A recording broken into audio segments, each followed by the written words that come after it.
Welcome, everybody, to your favorite bi-weekly Thursday evening program where we get together, dissect a particular comic book like no other. We leave no meat left on the bone once the Graders Note crew is done ravaging it. You know what I'm saying? Today on the docket, as you can see per the thumbnail, Silver Surfer number 14.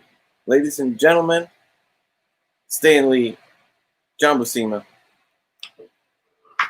Gonna be an interesting one. Now, let's bring in the illustrious panel of Graders Notes. First in, the man with the insight and the foresight of what's popping and percolating in the comic book market. The man from the Great White North, the Canadian curmudgeon, Mr. Miracle. The Canadian curmudgeon. I like it. I like it a lot. 84. Yeah, so this was a great pick, Kenny. Like, thanks. Oh yeah, man. Going back to the 70s. You know, I'm all about that Bronze Age, right? Oh yeah. Maybe I didn't quite live the Bronze Age like another one of our panelists, but I still love it all the same. And yeah, really excited to jump into this one. Really excited. We got like so many good people already in our chat. You know, our chat always gets. That's our fifth grader. We got to have a good chat out there. Absolutely. Let's bring in P.S. Yes, that Ghost Rider behind him was painted by Miracle's own hand. That's right. That's right. So you just let that soak in during this show. Next up, let's bring in everyone's favorite, the Unifier. A lot of our sensei in this game. The moral compass of Graders Notes in the community, I may say. Mr. Metarog. Hello, sir. It's me, Dave. What a pleasure it is, again, to meet here in the Fortnite foursome, as I call them. And this one here, man, this I agree with Dave. This was a great pick. It was a little too young even for me, Dave. I wasn't picking up till 3 years later. But thank you anyway for making me 3 years older. Thank you very much. Appreciate that. But I'm excited for this one because, unlike Miracle, this is in my alley just a little bit before. It's like in the curtilage of the alley, you know. So great to be here, and we're going to be rocking and rolling tonight. Absolutely. One thing quick. Speaking about age, you just had a birthday. Happy belated birthday, Metarog. Thank you, buddy. Thank you very much. Happy birthday, Roger. Thank you, man. Thank you, man. I'm 56, but I feel like 55. I'm knocking it out of the park.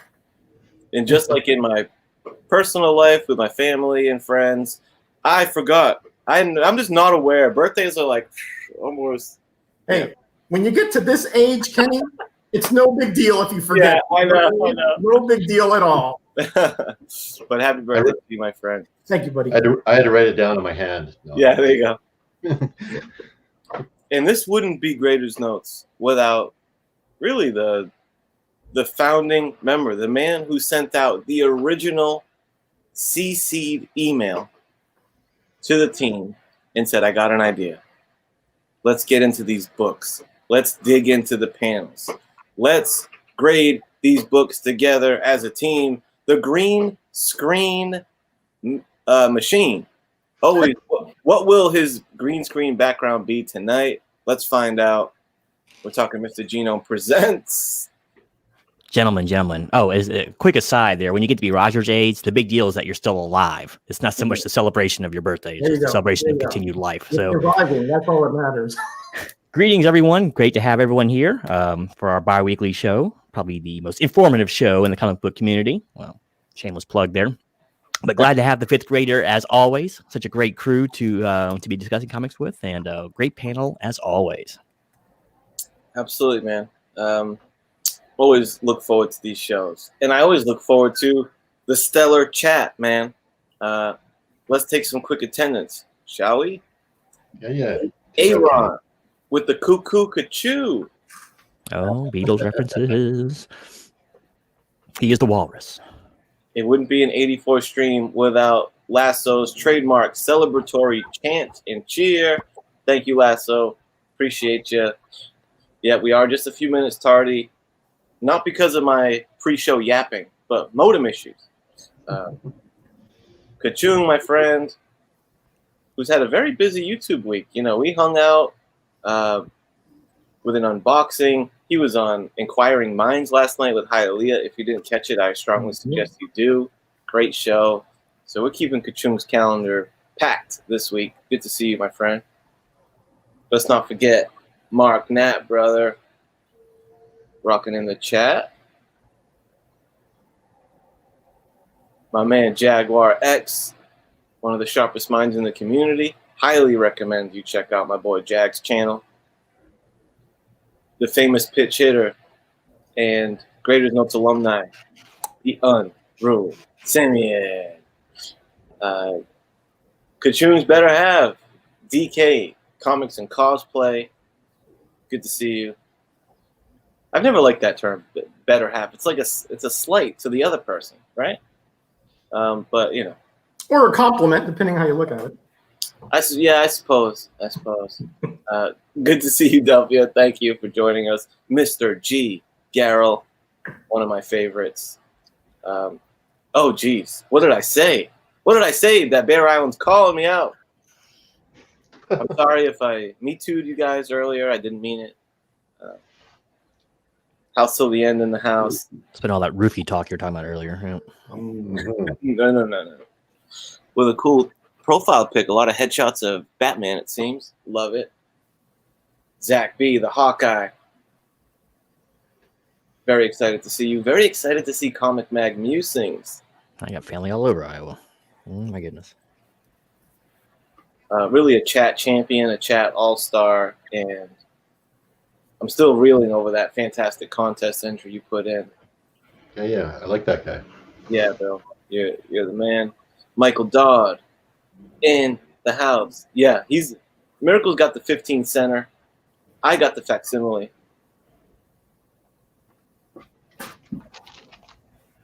I've got the fantasy masterpieces. Ooh, good. And Genome's got the digital. Yep, I got the ones with ones and zeros. Yep. We've all got different forms. That's pretty cool. Pat says, hey, just go ahead and send him a copy so he can follow along and grasp it. Jackson, what?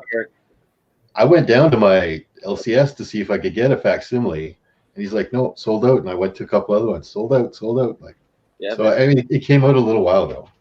It's because of your video, man, hyping up Silver Surfer. See, you've already started to run. Because I had such a huge effect on the comic market. Yeah, man. Might be surprised. With my thousands of viewers. Poor Mike's in the house. Another guy who had a fantastic episode on Graders Notes. Yep. On I'm sorry. Yeah. Inquiring Minds. Right. No one ever made HVAC sound so cool and interesting. Until you hear it from poor Other than those checks you got to write to them. Those are always interesting. Hey, what's up, Splash Page? Good to see you. Mr. White Gloves. He was on Not Near Mint show last night. Tremendous collection, museum quality collection, it seems. And Michael Dodd. Michael Dodd. And Super Russ. Let's not forget Super Russ. Russ. Nice, bros. And another recent person. Been showing off his entire collection lately. Yeah. Quite prodigious Superman collection he has. Yeah. I heard he's got a new Golden Age Superman in his collection now, doesn't he? Yeah, he does. I think the prankster cover there. Yeah. Real nice. Heaven's taken. Stellar lineup in the chat. Stellar panelists by my side here. So yeah, let's get into what we came here to do, which is do the Graders Notes thing to Silver Surfer number 14.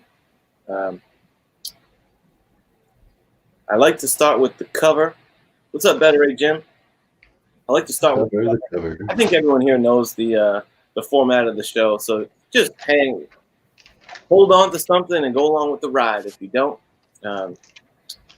But we do look forward to you, the fifth grader, to contribute your chat grade during the show so we can get a consensus, as well as try to stick around till the end when Metarog's the next one presenting the books, and we have an A and B choice, so you can dictate the next episode of Graders. Yeah, he's got some good picks. Yeah, he does. Okay, enough out of me. Let's kick it right to my main man, Genome. I'm thinking, let's start out hot. Let's have you dissect this cover. Let's see, do you have a... You can do the... I do have I can version. We can either screen share or we can do like we did last time with a 3 on the column and you holding the cover up in the main window. Either or is fine. Yeah. Well, what we'll do is I'm going to pop out these two gentlemen. Let's see how this works. Ooh. And then we'll do this. Oh, sorry, people. I'll just pop over here, all right? And I'll just hold up the book and action's on you. What do you think of this cover, Gino? All right. I'm going to make some enemies tonight, I think. For those of you who know I'm a huge Big John fan, but this cover didn't do a whole lot for me. Let's talk about some positives. I like the stark background, just the big orb of the moon, even though that doesn't really happen in this book. That's kind of cool. I do like the odd angles. If you look really closely, there's nothing here that is quite right. You're getting a top-down view of the surfer with the buildings down there and the water towers. Then you got Spider-Man at some other strange angle there. I think that works really well for like an aerial theme kind of cover, right? So that stuff's good. I don't mind the little blurbs they got on there with, this is Spider-Man fighting and all that. It's actually not too bad because there's plenty of space on this cover for it, so I can deal with it. Surfer has some nice little trails going with him. It's kind of interesting, like a chainsaw blade trail he's got going. It's kind of unusual, kind of cool. It's a nice little detail. But unfortunately, that's about where what I like kind of ends. The dual colored buildings, like blue and green, I think they should have stuck with one kind of monochrome. And other than that big perfectly round orb of the moon with no detail on it, there's not much going on in the background, just a black background. Once again, it's not what happens inside the book. The angles are kind of odd. Spider-Man is always a loosey-goosey kind of character, but it looks like his legs are broken in this. It just doesn't work, man. Nothing works like the way the angle of his arm and where his web is attached, whatever the heck his web is attached to. It doesn't really work too well. You got Silver Surfer doing the Heisman right there for some reason. I don't know. It's okay. It's just nothing really good here. Just like there's no weight to it. Yeah, I don't know. I'm just gonna give this a 2. It's okay, but it's definitely not among some of his other amazing work. I'm just gonna give this one a 2. Sorry if I make the fanboys mad, but it's just I call it like I sees it. It left me wanting. A dose from Gino. So Surfer 14. Very interesting. Very interesting. Let's see. I think you're muted, Miracle. Oh yeah, Miracle's muted. Oh, good. I think I was muted. Otherwise, the show would go R-rated right away. And so that was a little glass half empty type of review. Now let's kick it over to the guy whose middle name is glass half empty. Because he just got done drinking it. Mr. Miracle, let's see if our boy Miracle, because this is his sweet spot, let's see if he concurs with Genome's take. Floor is yours. All right. Well, that's not you. That's you. All right. So one thing about this cover is that it is done by 2 artists, not just John Buscema, but also John Romita. Right. So John Romita came in, did up the background and did Spider-Man. John Buscema was like, I'm doing every cover of the Silver Surfer series in some way, and insisted on drawing the Silver Surfer into it, right? They wanted to have like Spider-Man make his appearance, to help sell comic books, obviously. So John Romita is not the same as John Buscema in any way. I'm not hacking on John Romita. I fully a fan of his work with Spider-Man and stuff. But he is no John Buscema, I can tell you that much. And you could tell right from this cover, that wonky looking Spider-Man that looks like he's standing on the wall dancing the Watusi versus this hot coming in, like he's coming in hot and cocked and loaded and ready to take out Spider-Man. Like you can feel Buscema's action in that shot. Even with the Silver Surfer's back to you, you could tell he's pissed, right? He's coming in hot. Spider-Man, it's not really apparent. Like I know he's kind of always in those funny poses or whatever, but I mean that's not that funny a pose. It's just kind of a weird pose. I do like the angle that he's got here, and it does actually line up if you're looking at the bottom of the buildings from like that perspective. I don't think having Romita and Buscema in the same cover is very good, because it kind of really shows the stark difference between the two of them. Like I said, I'm still a fan of John Romita, but I just don't think he was the same caliber of artist as John Buscema was. Like he's a Bronze Age superstar as well, but not the same way that John Buscema is. And yeah, I thought like these big treatments and this all new super spectacular that takes your breath away. Right? Oh yeah, for sure. That's typical Stan Lee, cover hype that he always writes for his stuff. Puts it in there, throws in a bunch of action bubbles. And both these gentlemen have worked with Stan Lee enough that they probably purposely left big open spaces knowing that Stan would do this. Right? I'm serious. Like they worked with that man since the beginning of like comics. John Buscema started with Stan Lee when it was timely, when he was just the junior editor, right? Like way back in 1948, I believe was Man Comics #1, wasn't it? Or 29 or something? I don't know. It was a long time ago that him and Stan Lee have worked together, and John Romita, was pretty much discovered by Stan Lee, and worked on Spider-Man quite a bit with him, ever since what's his name there walked out on them. Steve.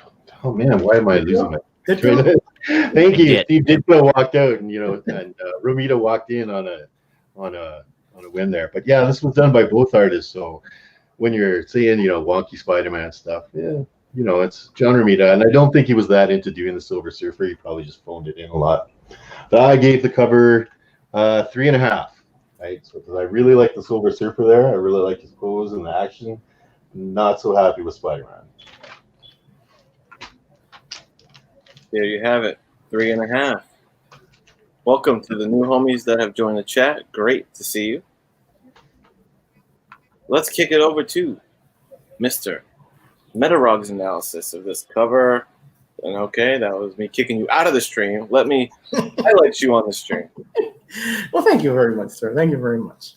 My two compatriots made some good points. By the way, this one is flipped from the regular cover. So I'm going to be talking about the regular cover and showing this one, okay? There are some, technical kind of issues here.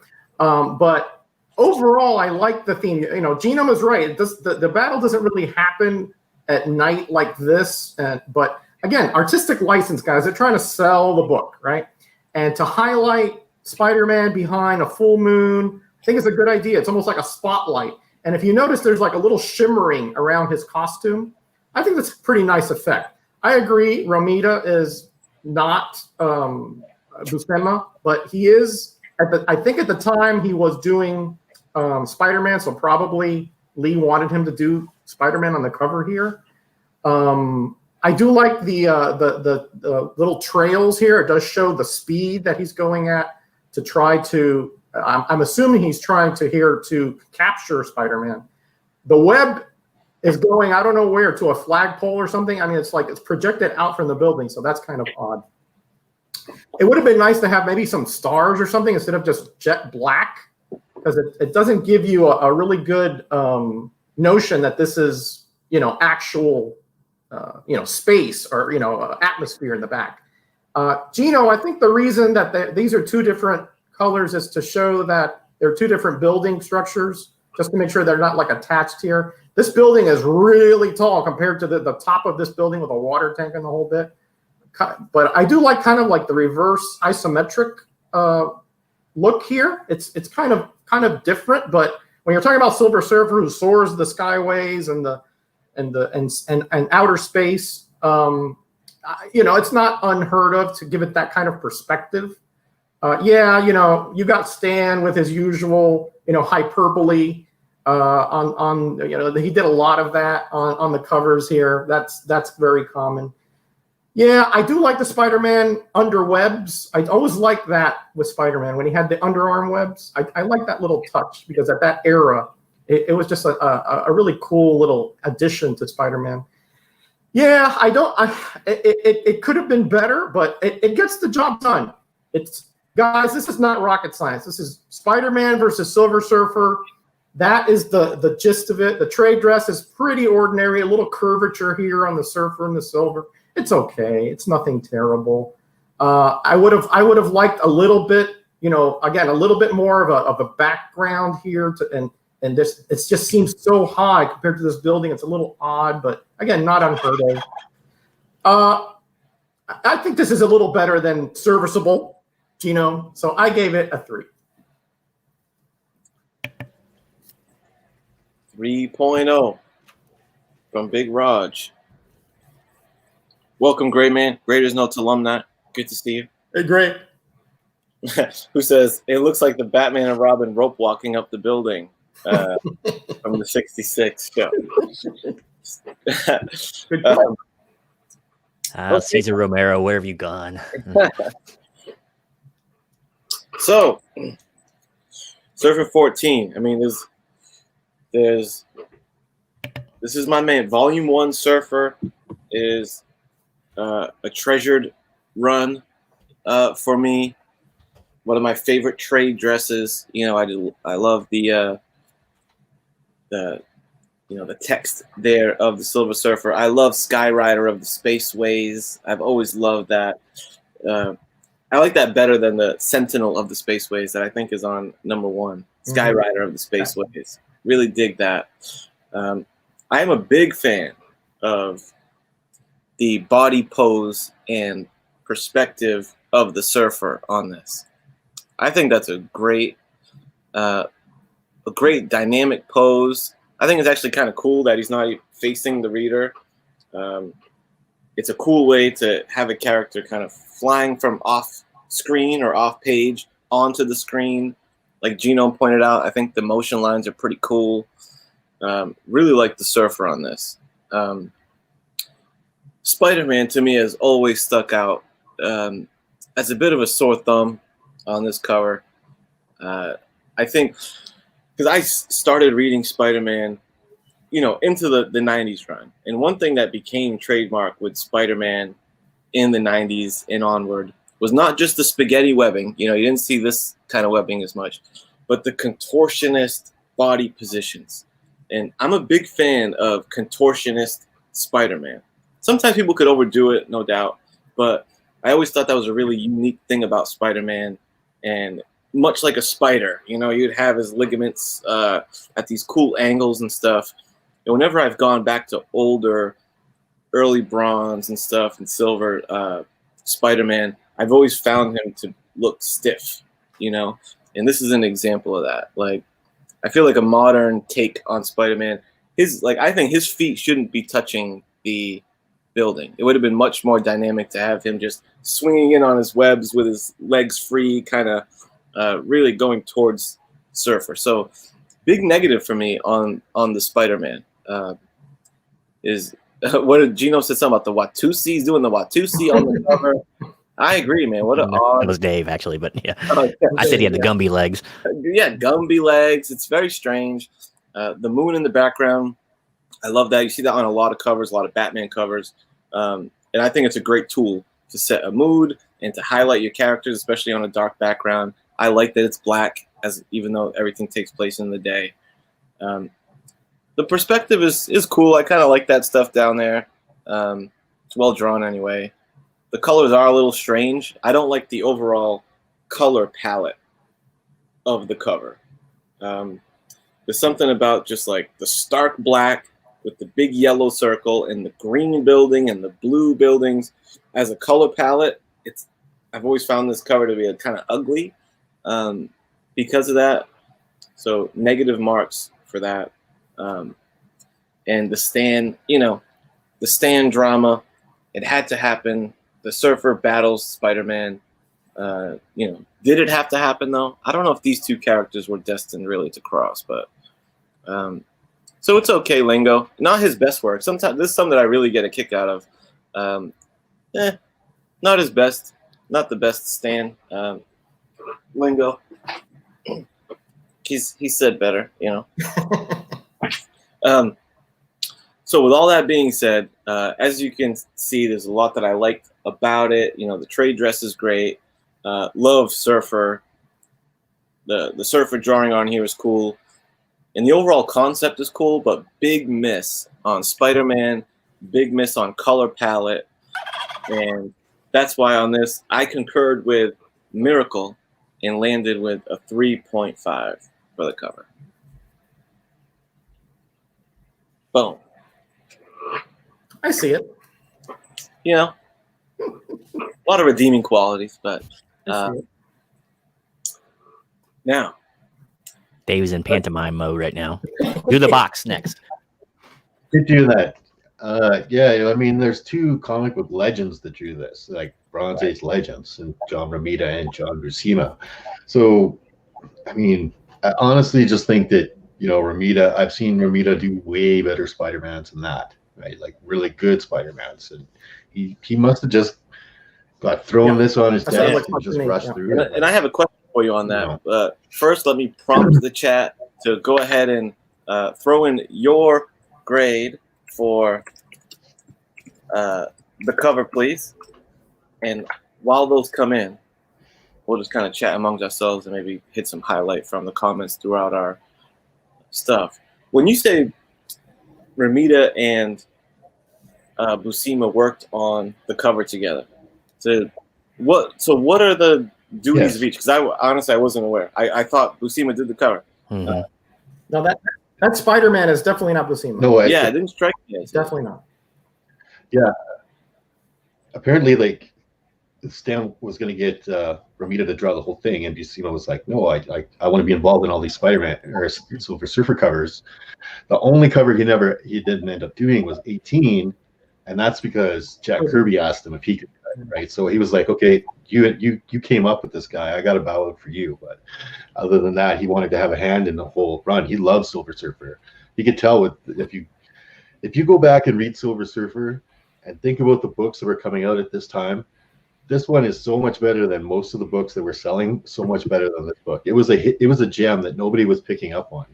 The art was fantastic. The stories were some of Stan's best, but it wasn't a big seller. It only lasted a year and a half. Are you saying that Buscema drew some of it though? And Buscema drew the Silver Surfer. That makes a lot of sense. Yeah. And John Romita drew the rest of it. That makes a lot of sense. That's why Surfer looks so cool. Couple things. I think if you can hold that cover up again, please, Kenny. Yes. Or whoever. If you're going to make this a dynamic, like compelling cover, make it look like Spider-Man just landed on that building and he's about to get plowed over by the Surfer, right? Really wouldn't make sense for the Surfer to be running headlong into a building, but it looks so much better than that weird, like I think he said, Watusi pose or the conniption fit pose he's got going on there. Yeah, make him right ready to spring out of the way, like he's reacting. Spider sense going off or something, and then maybe put a crater or two in that moon because that's just a yellow orb. It's like too perfect. Yeah. I would have liked a little more detail on that background, with maybe a few stars or something, and some kind of ink splatter, baby. Yeah, something just to give a little depth and perspective. I noticed in your version, Bedrock, in your version, we get a little more of that bottom picture. Yeah, a little more down here. Yeah, I did not like that reverse picture though. It did not work for it. No, it doesn't. It really doesn't work here. It's totally nonsensical. Totally nonsensical. Because his webbing is going nowhere. It's going into absolutely nowhere. Yeah, it's going into space. Remember, this building is already like 100 stories. And what's right? Maybe there's a flagpole sticking out. Exactly, a gargoyle hanging over somewhere. A helicopter he just clinged onto. There, a biplane flying by. Yeah. All right. Definitely Spider-Man was the weak point of that cover. Totally the weak point. Welcome, Sleepy Reader, Chaos and Comics, Hi Elliot Comic Bro, John's Comics with Kids. Oh man, all the stars are out tonight. Yeah, Stone Cold Steve Whiting. Great to see you guys, man. All right. Why don't I get my abacus out? All right. Let's see. If any of us synced up with the all-important chat grade. All right. I know Mike has right score. Up at 3.5. You ready, Kenny? Yes, sir. All right. I'm just going to say the numbers, no commentary. Okay. 4, 1, 3, 3. Chad 90, forget it. I don't even know what he means there. 2.5, 3.5, 3, 3, 5, 2, 3. Thank you, Chad. 3, 3.5, 4, 4, 3.5. And that's it.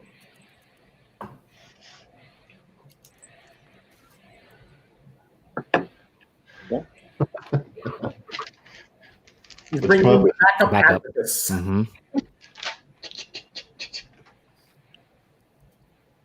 Boy, those grades were all over the place. Mm-hmm. I know. Jeez. That usually means it's going to be in the middle somewhere.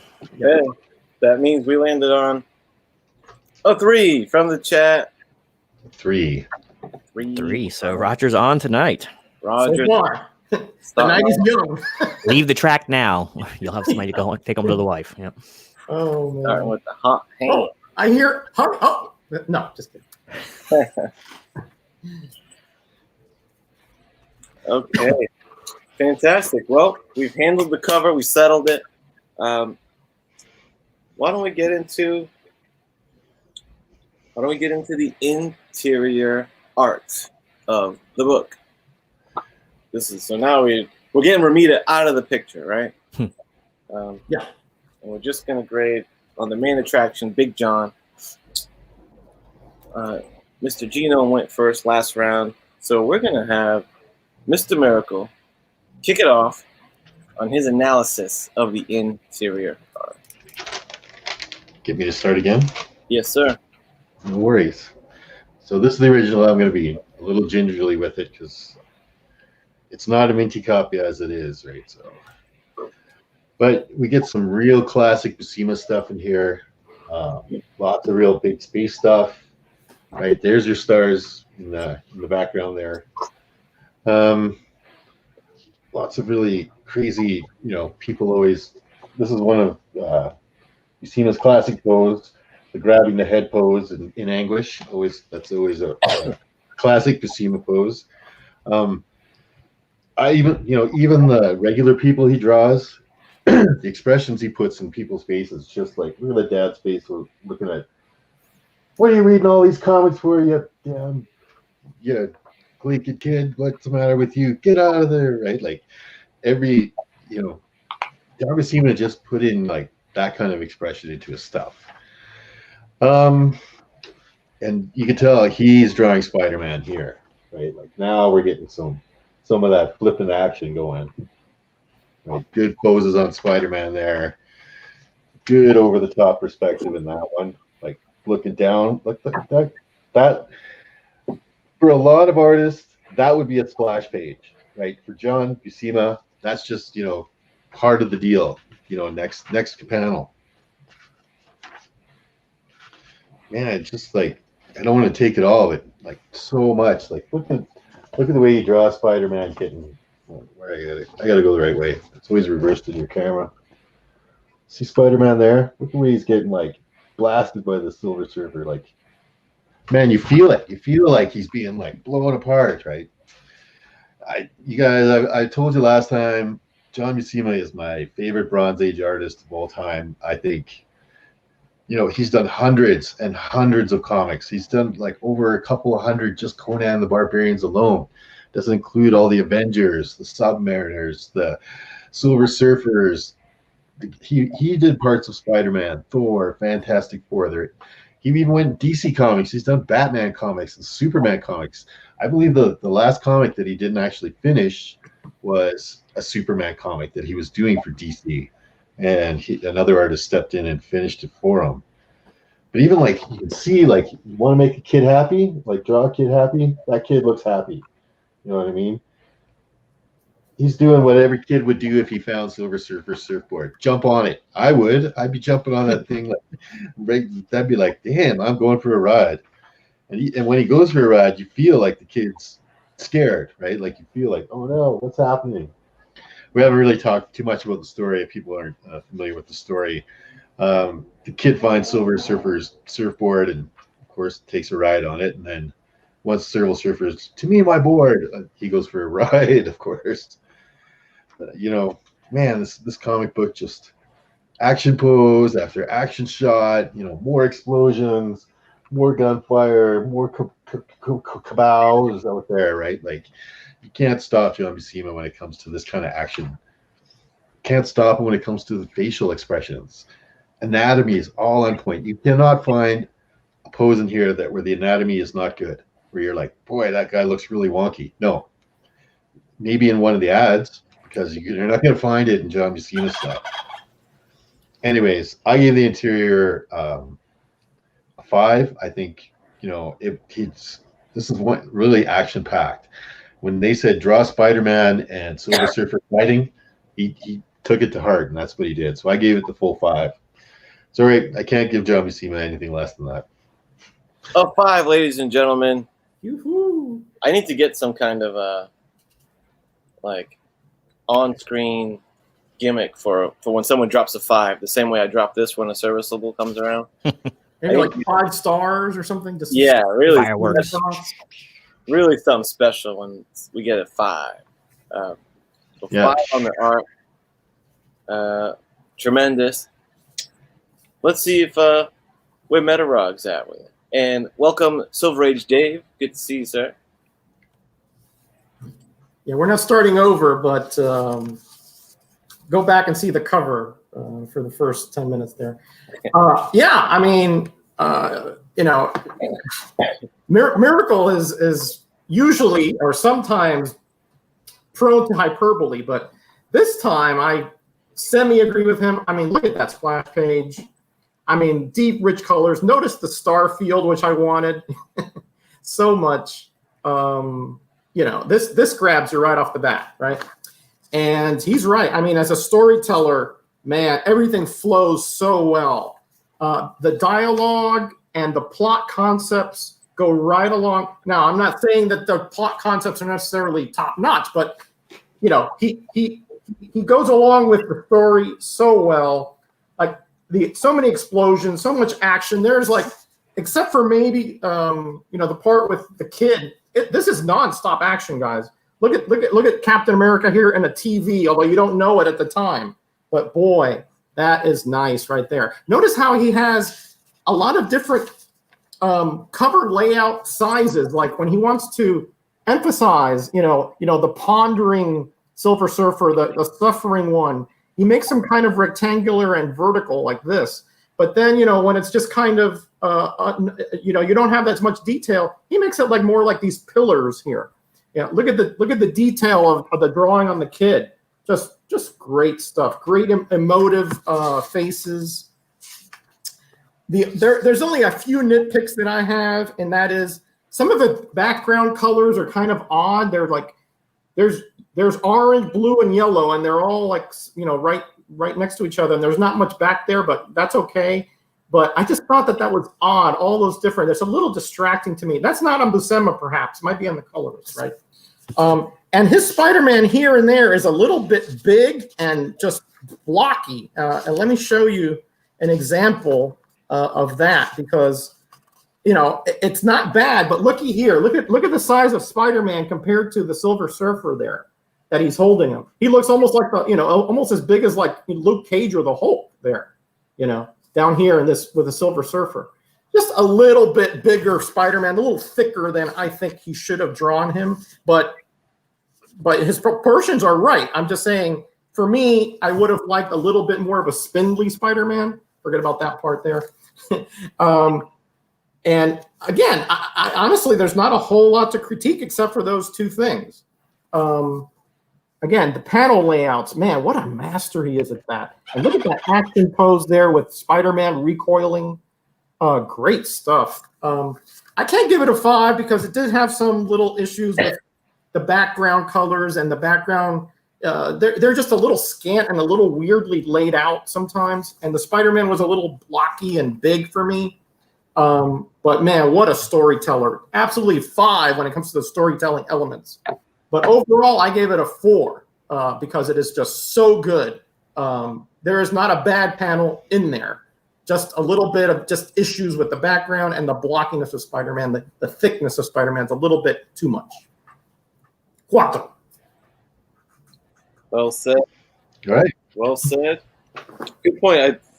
Especially that panel that you showed really illustrates your point of Spider-Man really is kind of a behemoth, as opposed to the wiry teenager that I guess he was kind of supposed to be, right? But if you look at how like Spider-Man, Amazing Spider-Man would have been just around in the early 80s numbers about this time, and Romita was drawing Spider-Man really beefy at that time. That was a big thing a lot of fans didn't like when he took over, was that he really beefed up Spider-Man, made him look a lot older. Romita negatively affecting this book yet again. That's right. I'm going to blame it all on Romita. It's all Romita. It's John's fault. Oh man. But really good, man. I mean, really, if I could read, I could see his stuff all day long. It's so good. It's so well done and so action packed. Like you said, Dave, there's not one wasted little action scene. It's all in there. Oh, yeah. Well said. And I mean, man, like I know. Just the cover pisses me off because I think about some of the great Amazing Spider-Man covers that Romita did, like number 42, number 38. Like fuck, just like some of the really great covers he did, and then he just phoned it in. Never mind. Go ahead, next person. So I had the benefit of not only perusing my facsimile for the inside art, but it's actually one of the issues that's in my Silver Surfer IDW edition, where you can get a really good grasp of what this looked like in these are original scans of the page, but we're not going to go there. But I did peruse them all when I was grading. Now, John Buscema, one of my Mount Rushmore of comic book greats, big John Buscema fan. My favorite Silver Surfer artist. Love me some Kirby, but Buscema's got the definitive Surfer to me. 3 things make Big John a GOAT, one of the greats. Anatomy, perspective, panel layout. These 3 things he does like few others. And that's where like creativity really comes into play. It's one thing to draw a cool image, right? But it's another to like know where to put the camera, as it were. Like this page, when the kid's looking out the window and Surfer's flying above, like you have to have a creative eye to think to put the camera there, right above Surfer's calves behind him. Like what a great shot that is, Bodies in motion all day long. Like this 2-page, this is like epitome of comic books. When you just look, even if you didn't have any dialogue, which in this book might not be so bad. In this book, when you look at these 2, like just the panel transitions, the far off shot of Spidey, zooming in on the hand. I love this page of zooming back to see Spidey hanging from the surfboard with his back arched. Like where does he? He can't get photo reference for bodies in these kind of positions. There's no way. So to have the creativity to put the bodies in this motion and make it look as accurate as it does, and again the perspective to the way the buildings are lining up on this panel here with Spidey above him with the web, it's like, my God, it's really top notch. I think I agree with Roger that one thing that was kind of bummed me out as I was going through is the backgrounds. There's just some, and I don't always think that a flat color background is always a bad thing or a lazy thing in comic books. I think it can serve a purpose and break up the images and stuff. But I don't love how it's used here, like especially this one here. I think a page like that needs a background. He looks so odd just standing like that, and the colors behind it, like an odd color choice. So the solid color backgrounds are a little jarring. Not my favorite. Look at that. Getting in the head scissor. Look at the body positioning on that. And one more. The rock bottom slam. Like, you could think of a lot of ways to draw Surfer slamming Spidey. But that is like the coolest. It's like a football slam or a pro wrestling slam. Like, really cool. That is one of my favorite panels too. Talk about perspective and where to put the camera. Like, what a fantastic! You get the childlike wonder, man, in that. You're putting the camera low where a kid's eyes would be. Top notch. So, with all that being said, all the stellar stuff that Basim is doing here. The one more. I know the turkey gobbled. My one more negative is I think the book needed at least one splash page, at least one like half page splash. I know we got this one, but if you got a Spidey Surfer battle the whole time and the dialogue isn't that important, just give us a half page at least splash. Missed opportunity. Lame backgrounds in some panels is why I had to nip it down to a 4.5. Okay. 4.5. Still high marks. Still high marks. Very high marks. Roger, what was your grade again? 4. 4, okay. Let me see if I can't share my screen and not blow up the freaking stuff, because it's going to be kind of hard to do otherwise. Let me see something here. Hopefully this works. Nice comment from Sleepy Reader. Which one's the main one? This one. Buscema was both a great draftsman and a great storyteller. He picked up Kirby's nonstop action mode. Let's see if that works. His own. Yeah, good comment. Yeah, actually, very good. Mm-hmm. Yep. Is that working, Kenny? Yeah. Looks good to me. Yeah. All right. So, am I up? Sorry, I was kind Yes, of. sir. Action's all yours. There's like 5 screens going on here. So. You're bringing up the rear. All right. So, it's really funny that the way you laid that out, Kenny, because I was going to say the way he draws panels reminds me of the 3D camera in a video game, how it's always dynamically changing depending on your angle and how it follows you around naturally if it's well programmed. And the panel layout is just amazing. But you touched on like 2 of the 3 things I really want to talk about, and I'm just going to stick to one of them. Let's talk about perspective. Nobody does perspective like Big John. Nobody. If a current artist tried to do it like he does it, they just incinerate. They self-combust. Look right here. Just this little panel. Listen, this is one of those cool panels too. Lets the inker really kind of flex a little bit. But so the image would be really cool. But he makes like the little energy bolts just a little bit fatter in the front. So it looks like it's a decent distance from the Surfer. So such a simple, cool-looking panel is made better because it just looks realistic. Look how his wrists are bent. You have one over here on his right side. It's at a different angle than the one on the left, so he's not lazy and just basically carbon copying things. Let's see. I had a couple more. Like, look right here, this little TV turning off switch. He just tilts it just slightly, and that lets you know that the father's angry, right? It's very subtle, the things they do. It's very much like a filmmaker when they change the camera angles just a little bit to elicit a response. Like in horror movies, if someone's being stalked or if someone's mentally unstable, usually they'll tilt the camera just a little bit. It throws things off and gets you in that frame of mind. So, there's not a whole lot more that needs to be said about it that you guys didn't say already. But there's a couple more spots I really wanted to.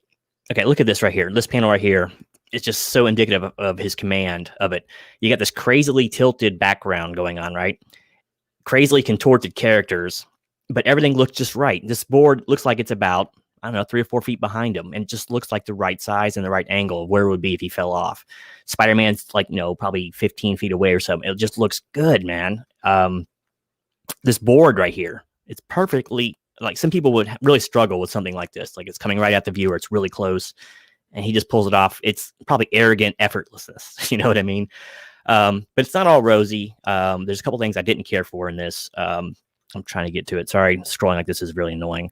I don't like the way he draws Spider-Man's head. It's like he just takes a break on Spider-Man's head. It looks pretty good here in side profile because it gives him some depth, but like his face looks like a flat pancake pan in all the forward shots. It's like he doesn't give it any definition or angles. So that was kind of upsetting as far as Spider-Man goes. But, the action poses are amazing. I mean, look at this perspective right here. Just incredible, man. The feet are right there in front of you. Even the feet angles look right. Like his right foot there is just bent in a little bit, like it naturally kind of would, right? So just amazing stuff. I just wasn't really crazy about the way he drew Lee Spider-Man's head, and I'm surprised no one mentioned this little panel right here, where they actually break the fourth wall. But that's pretty fun stuff right there. But my favorite panel in the whole book, which should have been a full-on splash page, was this one right here. The soldiers. It didn't have anything to do with the surfers or with Spider-Man, but how could that not get your blood pumping seeing that friggin' panel? That's just incredible stuff. I'm going to ding it on the backgrounds. My gosh, I thought Coletta did the inks here because there's like half this book is no backgrounds at all. It's just, and I'm not really crazy about the muted oranges and yellows. I like more of the blues and like the pinks and stuff. So there's a lot of oranges and yellows, and they're in the cityscape. So I know it's a lot of work to do all that, but so that was kind of bad. But like here, the Spider-Man face is just, it reminds me of the cartoon or whatever. It just doesn't look good for him. And then of course the final shot, he's completely worn out and dejected, but maybe there's a smidgen of hope for humanity. So that's pretty much it. So I'm going to go ahead and stop sharing. Pretty amazing stuff. Not my favorite work that John's ever done, but it's really strong. Best part of the book. I gave it a 4. Nice. That's like didn't go. I couldn't have my timer going. Sorry, I couldn't watch it. Getting a 4 from Dave, that's like a 10. That's pretty high. It was close to a 4 or 5. Just a couple of things that really irked me about it. And I love, like I said, I think I gave 5 to Conan back when he did it. So yeah, I've 5'd his work before. He did hundreds of issues of Conan. He was so practiced at Conan. He loved Conan. Yeah, mine was close to 4 or 5 too. Couple things bothered me, but it really wasn't. I don't think it was Buscema per se. It was all the kind of things around him, the inking and the coloring backgrounds, those kind of things. Yeah, the good point on Spider-Man when he's in facing forward. I agree with that. I think that's a pretty good point. For a guy like Buscema, who's always put so much depth and stuff in the anatomy and the body and the faces, Spidey's head is just kind of pretty flat and unremarkable. So, touche. Let's kick it to the chat. You've seen the beautiful panels. Maybe you didn't think they were beautiful. Let's get you guys to weigh in on I said grade this cover. Hold on.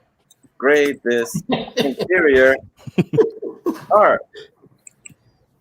Yeah, I can't believe no one mentioned it. Or was everyone else saving that for somebody else? The panel where he mentions when they break the fourth wall. That's more the story, I thought. Yeah, I was saving that. Yeah.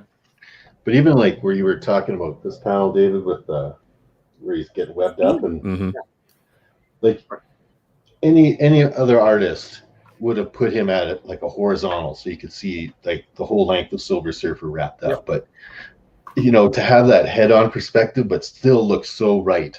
It's like that's so hard. Like it's so hard to do that, right? It's so much easier to do a side panel because you have those negative spaces that define what the body would look like. Mm-hmm.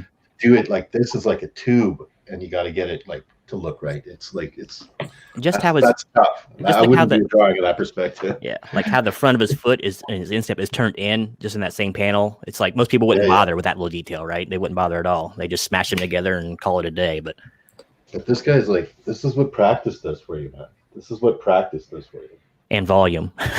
Yeah, right. Like John Buscema That's all he did was draw comics. All when he was a kid, all through his teenage years into adulthood, all the way up until the point where he died in 2002. Right, like so, like this, the man was buried with his drawing pen in his hand. Like that's the kind. Like everybody knew that he drew like crazy, and that's how you get this good. Is just all the time. Yeah. Jimi Hendrix got as good at his guitar because everybody said since he was a little kid, he didn't go anywhere without it. I thought if you gave him Gene commercials, it made him a great artist right off the bat. Yeah. Oh. No. Shots fired. But yeah, maybe Buscema will get a Gene commercial someday. He was an ugly motherfucker, so I don't think he's gonna get any commercial work. But and another thing with Buscema is that he improved throughout his career. A lot like Liefeld, he went like in the tank, you know. Yeah. But he improved in his career. He was a draftsman and he was a craftsman as well because he took pride in what he did. Everything was detailed. Everything was I remember reading an article and he was like saying, you know, I'm changing the pen to this, like it was some kind of really infinitesimal difference. But to him, it was important that little bitty bit of a change of a pencil lead was what he was harping on all the time. And he kept refining his craft. And that, my friends, is a rare thing nowadays with computer thingy, drawing and all that. Yeah. What are you gonna get buried with your CPU, like for the computer and stuff? And oh man, all right. Like none of this stuff was assisted. He had to draw like every line by hand, man. This was lots of sleepless nights. That's what this was. Right, and it couldn't have been. I always marvel at like the lack of reference because these bodies, you're not finding this kind of positioning in bodies like anywhere. So. Man. He probably had interns playing it out in his office or something, right? Yeah, stand like this. Okay, stand with your hand on your head. Yeah. Hey Roy, could you strike this pose? You know? Yeah. There was a lot of that going on. I can't figure this out. All right. Wrap your legs around his head for me. You ready, Kenny? I am. All right. About ready. All right, here we go. Again, just the numbers, okay? 4.5. 4. 4.5. 1. Who? 4. Boot. Das Boot. Who gave it a 1? I must know. Aaron. Aaron? Aaron. We let a moderator give that a 1. Oh no. Okay, so who was after the 1? Because I got shell shocked. 4. A 4. 4. 4 again. 5. 3.5. 4.5. 3.5. 4. I'm skipping Chad. 3.5, 5, 4, 3, 4.5, 3.5. And that's it. Hey, Rod, how you doing, buddy? Yo, Hot Rod.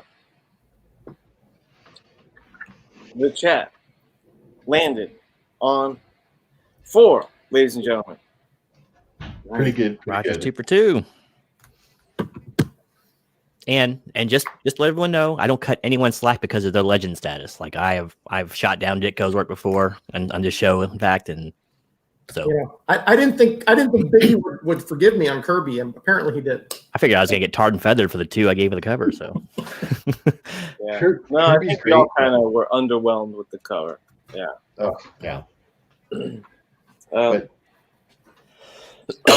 So we've been more or less drooling over Buscema here, but a comic is not all the art. There's a story to be told, and in this case, it was by Stan the Man Lee. So let's dig into the story of Spider-Man versus Silver Surfer. How did Stan pull it off? Did the writing stay on par with the art? I ask you, Metara.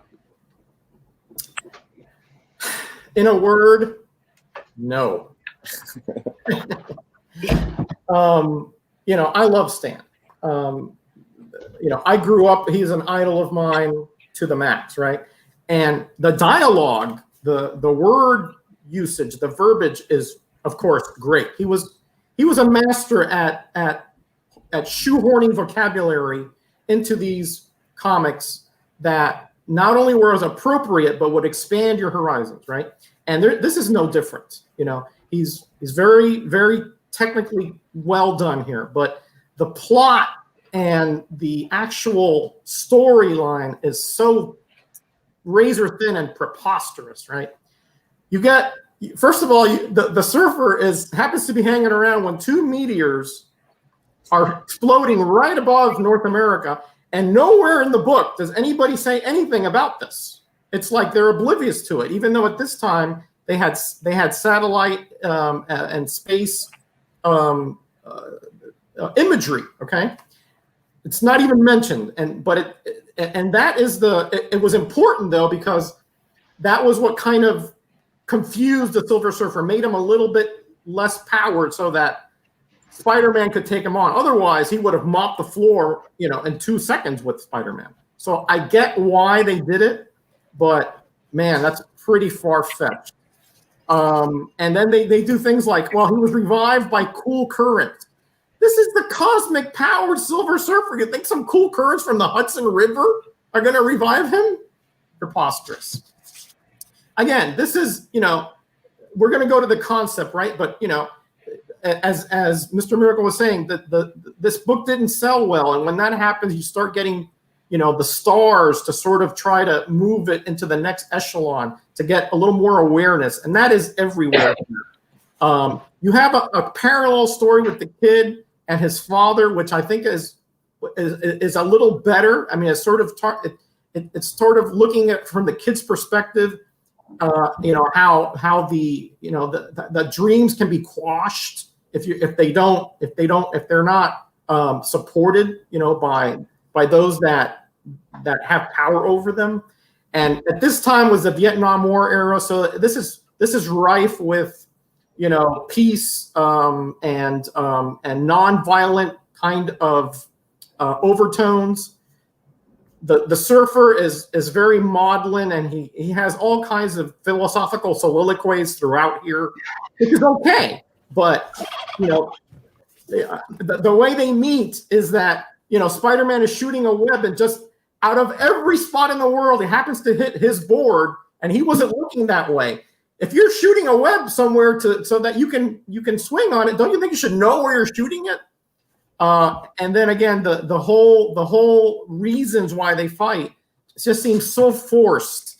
They're both kind of misunderstood characters, and yet that should unite them, and actually it makes them very, very almost like nonsensical here.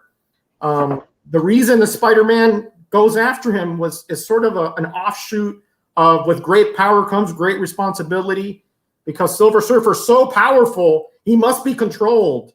You know, well, and what about the Hulk? And what about, you know, all the other powerful characters? You're going to go after them too? Again, it just doesn't hold up at all.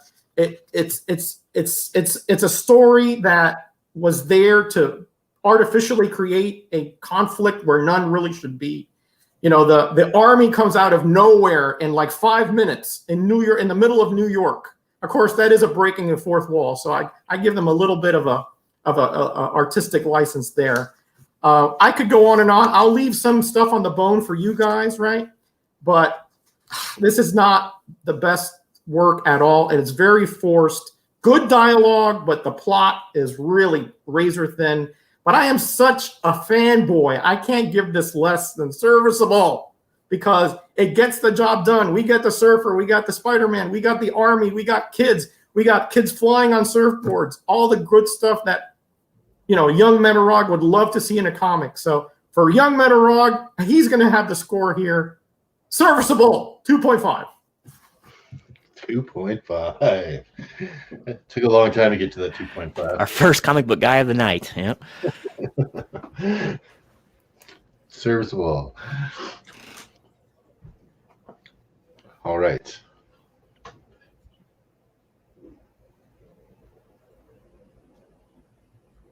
Kenny, you are muted. Yeah, we can't hear you. You couldn't hear me. I thought it was awful quiet for a bit there. You missed some gems, I tell you. So my thoughts on this story. It's kind of crazy when the most compelling interaction and interesting story in a book of Surfer versus Spider-Man is some random kid and his dad, because that's more compelling writing, really, of this relationship with the kid and his dad than these two. Super razor thin, like Metarog said. He does the thing that always annoyed me, and especially some of these bronze and some silver, is stuff that I think is supposed to be thought balloons is word bubbles, and it makes the characters look crazy. You're in the middle of space. What are you babbling on to yourself like that? Especially in such like verbose language. Like you could think in that kind of language. I could see that, but it's just always irked me of people reciting these kind of thoughts, you know. So, and just a simple change. Just make those bubbles instead of dialogue balloons. The meetup is preposterous, man. It's so forced. It's so like against the characters. Aside from like all the physics and stuff that, and like just the practical nature of how Spidey sticks to his board and all that, Roger covered that pretty well. But on the personal note of, okay, there was a mix-up, and you know, Surfer, of course, is kind of like, he's always been a little bit of a sad sack, you know, very very disillusioned with the world, and you know, can't we all just get along kind of thing. So for Mr. Can't We All Get Along, Mr. Surfer, when they finally meet up, Spider-Man says to him, he says it's a misunderstanding, because he goes, hey, I don't get it. I thought you were about to attack me, is what Spider-Man says to the Surfer. That's the moment where Surfer should recognize, oh, no, I wasn't trying to attack you. There was a mix-up. Surfer's response to, oh, hey, man, I thought you were trying to attack me. He says, even the Silver Surfer has his breaking point. Not even I will turn the other cheek forever. Spider-Man, defend yourself.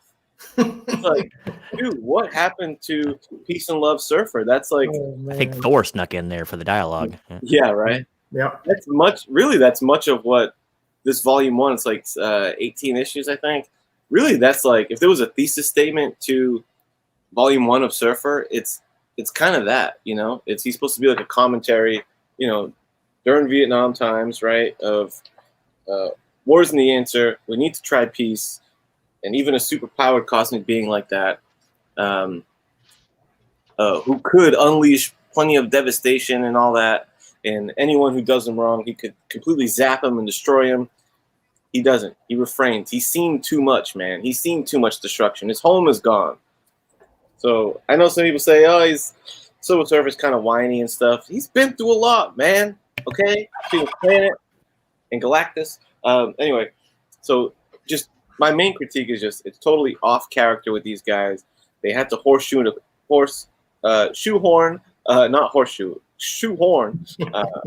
conflict between these guys, and it made them look stupid. The characters were worse for it. It made them kind of seem like dummies, but it was still fun to watch. It's fun, but more visually. It's more visually fun to see.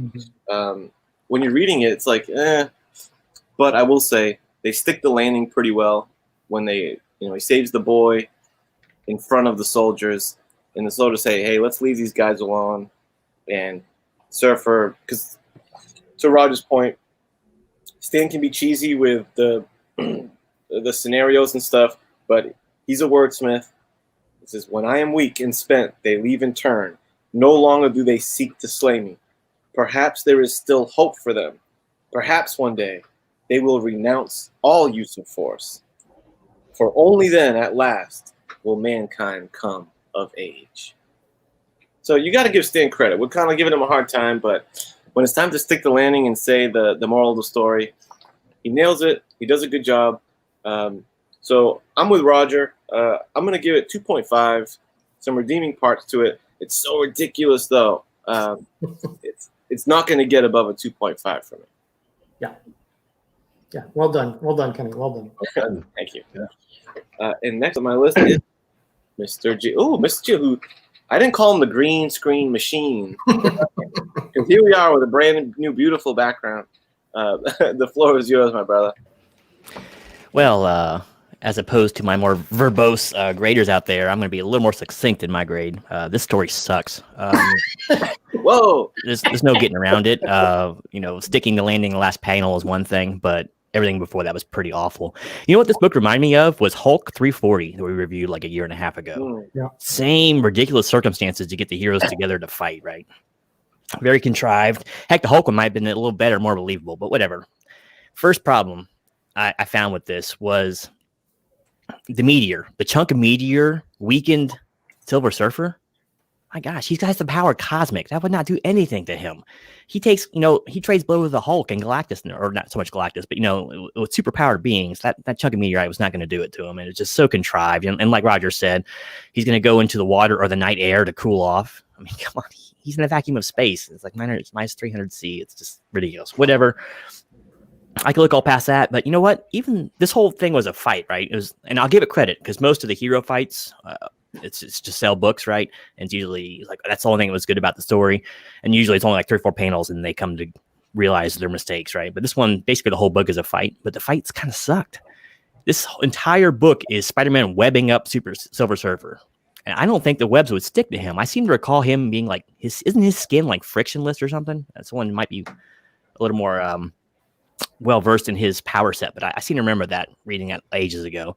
So he just constantly just webs up Silver Surfer. Not one punch is exchanged between any of these guys. And I know, but well, he was in his weakened state, but Spidey would not stand a chance against a punch of Silver Surfer. But Spidey never lands a blow. He just tangles him up several times. And then the story makes the single biggest mistake, I think, and this is very indicative of the age, is everything is spelled out for the reader. This is like first issue itis, like on steroids. I'm going to heat up my skin so I can stop this web from sticking me to this rail. And, it's just every single action is said out there. It's just lame. Then you got the subplot of Stan Lee trying to teach kids how to tell their parents how to they should buy comic books for them. That was all that was. It's like, look, Dad, this could really happen. So buy me comic books so we're prepared or something like that.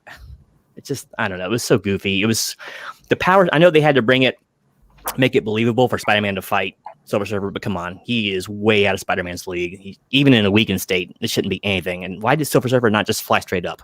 I don't know. Just so lame. And like Roger said, the military is there in about 3 seconds in a downtown Manhattan. That makes a lot of sense. And then the soldiers just stop firing. How do they know that he saved the kid? Other than the people or all the heroes saying exactly what they're doing while they're doing it. How would they know that's what he was doing? They would keep firing. They were blasting that guy in the entire 10-block radius around it with shells and artillery, and all of a sudden they're gonna care. This story is awful, man. Anyway, I'll give it some kudos. At least they gave it a long fight. It wasn't a good one, but they gave most of the book was actually a fight, and it was kind of interesting to see like. Marvel is pretty good at making the bad guy or the good guys look like the bad guys to the populace. So they all had that like Frankenstein syndrome going on. So that was kind of okay, seeing him not want to hurt people and just want to help people. And then at the end, there's that tiny little redemption arc, but that's a real diamond in the manure field. So I'm giving it 1.5. Just not good, man. What more can I say? There you have it from Gino. Mr. Miracle, the floor is yours. I got it, right? I get the dregs of what's left after Metarog's 10-minute section there. Oh, sorry. No worries, I'm fucking you, bud. You know that. So a couple of things the guys didn't mention, actually. There was one smart thing that I thought was kind of neat here, and that's the irony of how they're fighting. And Spider-Man's like, oh, Silver Surfer, I got to stop him. He's too dangerous, blah, blah, blah. He's making all these assumptions that Silver Surfer is bad, much like J. Jonah Jameson is always making assumptions. And, the public's always making assumptions that he's bad about stuff, right? The Army even, puts on a little, there's a quote in there, I can't believe Spider-Man's on our side, or we're fighting on the same side as Spider-Man, right? Like, so that was kind of, a good piece of irony that Stan kind of put into this thing. Never assume that people are who they are, because in the end he saved the kid's life, and right in front of all the army at his own peril, and everybody realized he was a hero. Some of the dialogue he says is awesome. As for me, my contempt for man grows stronger with each breath, right? That's awesome. That's perfect Silver Surfer stuff. However, Spider-Man's dialogue, it doesn't feel like Spider-Man. There's no quippiness. He's not writing I don't know. I think he should have been, trying to, invoke the Silver Surfer a little more with his jokes like he normally does. The circumstances of the meeting, it's ridiculous. Why would Spider-Man just, oh, hey, I've been webbing and, web slinging for years and years now. Let's just, suddenly I just went off into the fucking wild blue yonder for no reason, right? And then if I just whip up another web, unlucky that Silver Surfer was right there. Right? The kid's story is great. Stan really plays to that kid audience. What would you do if you saw Spider-Man and Silver Surfer fighting? What would you do if you found Silver Surfer surfboard just hanging out outside your house, right? Of course you'd jump on it. I'd jump on it. And so that kind of stuff was good, but yeah, some of it's ridiculous, man. Even with the meteor smash, nobody sees it, nothing, but there's a couple astronauts that see him fall, right? They didn't know it's giant glowing rocks that smashed together with probably, the force of a few atomic bombs. But, no, what was that? Nothing. Oh, is that a guy? I don't know. So there's some ridiculous stuff. It is kind of ridiculous that the kid got flown into the middle of the fight like that, but it is funny. It's kind of a good way to, create this, moment of tension and revelation about the Silver Surfer. So Stan loved the Silver Surfer, but he couldn't figure out why this book wasn't selling as well as it was, right? And I think a real reason that it is that he panders to kids too much. And, comic readers were getting a little more mature even, by the early 70s. Books like Conan were starting to come out and stuff like that for more mature readers. But Stan was still writing a lot of hokey stuff for kids to buy, right? I think if he had have tried to write more of an adult story with the Silver Surfer, kids weren't buying it anyway. If he could have just sort of adulted it up, he may have hit on something more. But he insisted on doing that campy, writing for kid stuff. And putting in every superhero that's popular. There's Captain America, right? Oh, let's talk about him. Oh, these guys are holding up Submariner comics and Fantastic Four comics. Got to mention them. We got to have Spider-Man for a guest appearance. So there's a lot of pandering in here to, promote Marvel Comics. But I mean, that was Stan's bag. That's what he did a lot, right? Some good dialogue. I wonder how it feels to go zipping through the sky. You're going to find out, kiddo, in about 2 seconds. So, yeah, I thought I do like that Kenny said he stuck the landing, and there was that real poignant note at the end, especially if you think of the time period that this was. I mean, this book's older than I am, but there was a tumultuous time for the world at that point. And to say that kind of stuff, so boldly, Stan was not a coward in his writing. That's one thing. Got to give him credit for that.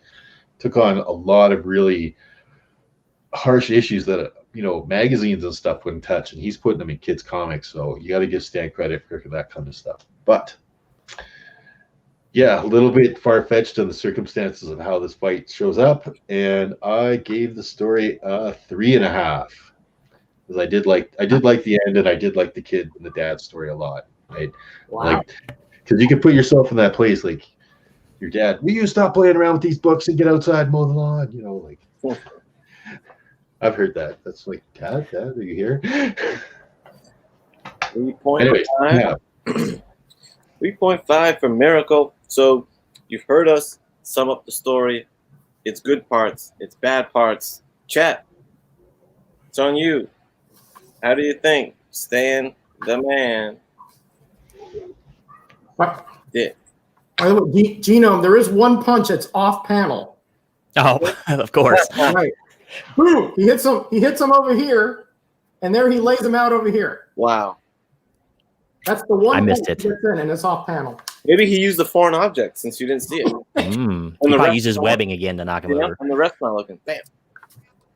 And there's one part here which is like really contradictory, right? Here he says on page 22, I'll read it to you. He says, "They leave me no choice. I can either destroy them or take to the skies and flee." Isn't that a choice? Yeah. He has a choice between two scenarios. I think Mr. Miracle's countryman said it best. If you choose not to decide, you still have made a choice, right? So, Right. You got a sweet surfboard right there. I tell you, just boom, out of there. you know, Dave, you touched on it too a little bit. You know, comics are starting to turn the corner just a little bit into being not just vehicles for children at this point.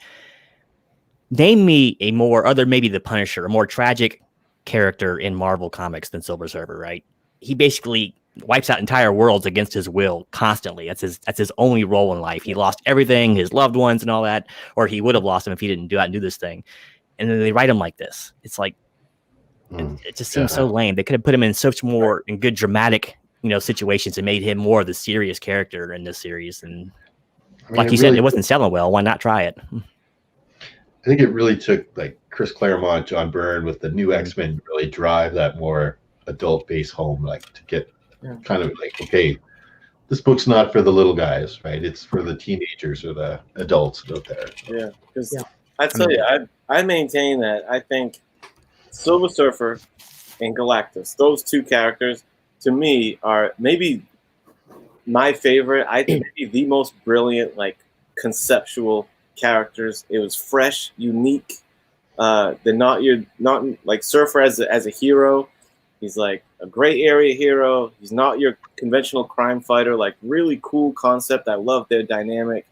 But considering how epic that concept is, there's not a lot of stories in writing that I feel like really got all its potential out of them. I feel like there should be more epic stories involving these two guys out there. So, well, just like you said, like Silver Surfer's not a really hero kind of, but then Galactus isn't really a villain. Like he's not evil.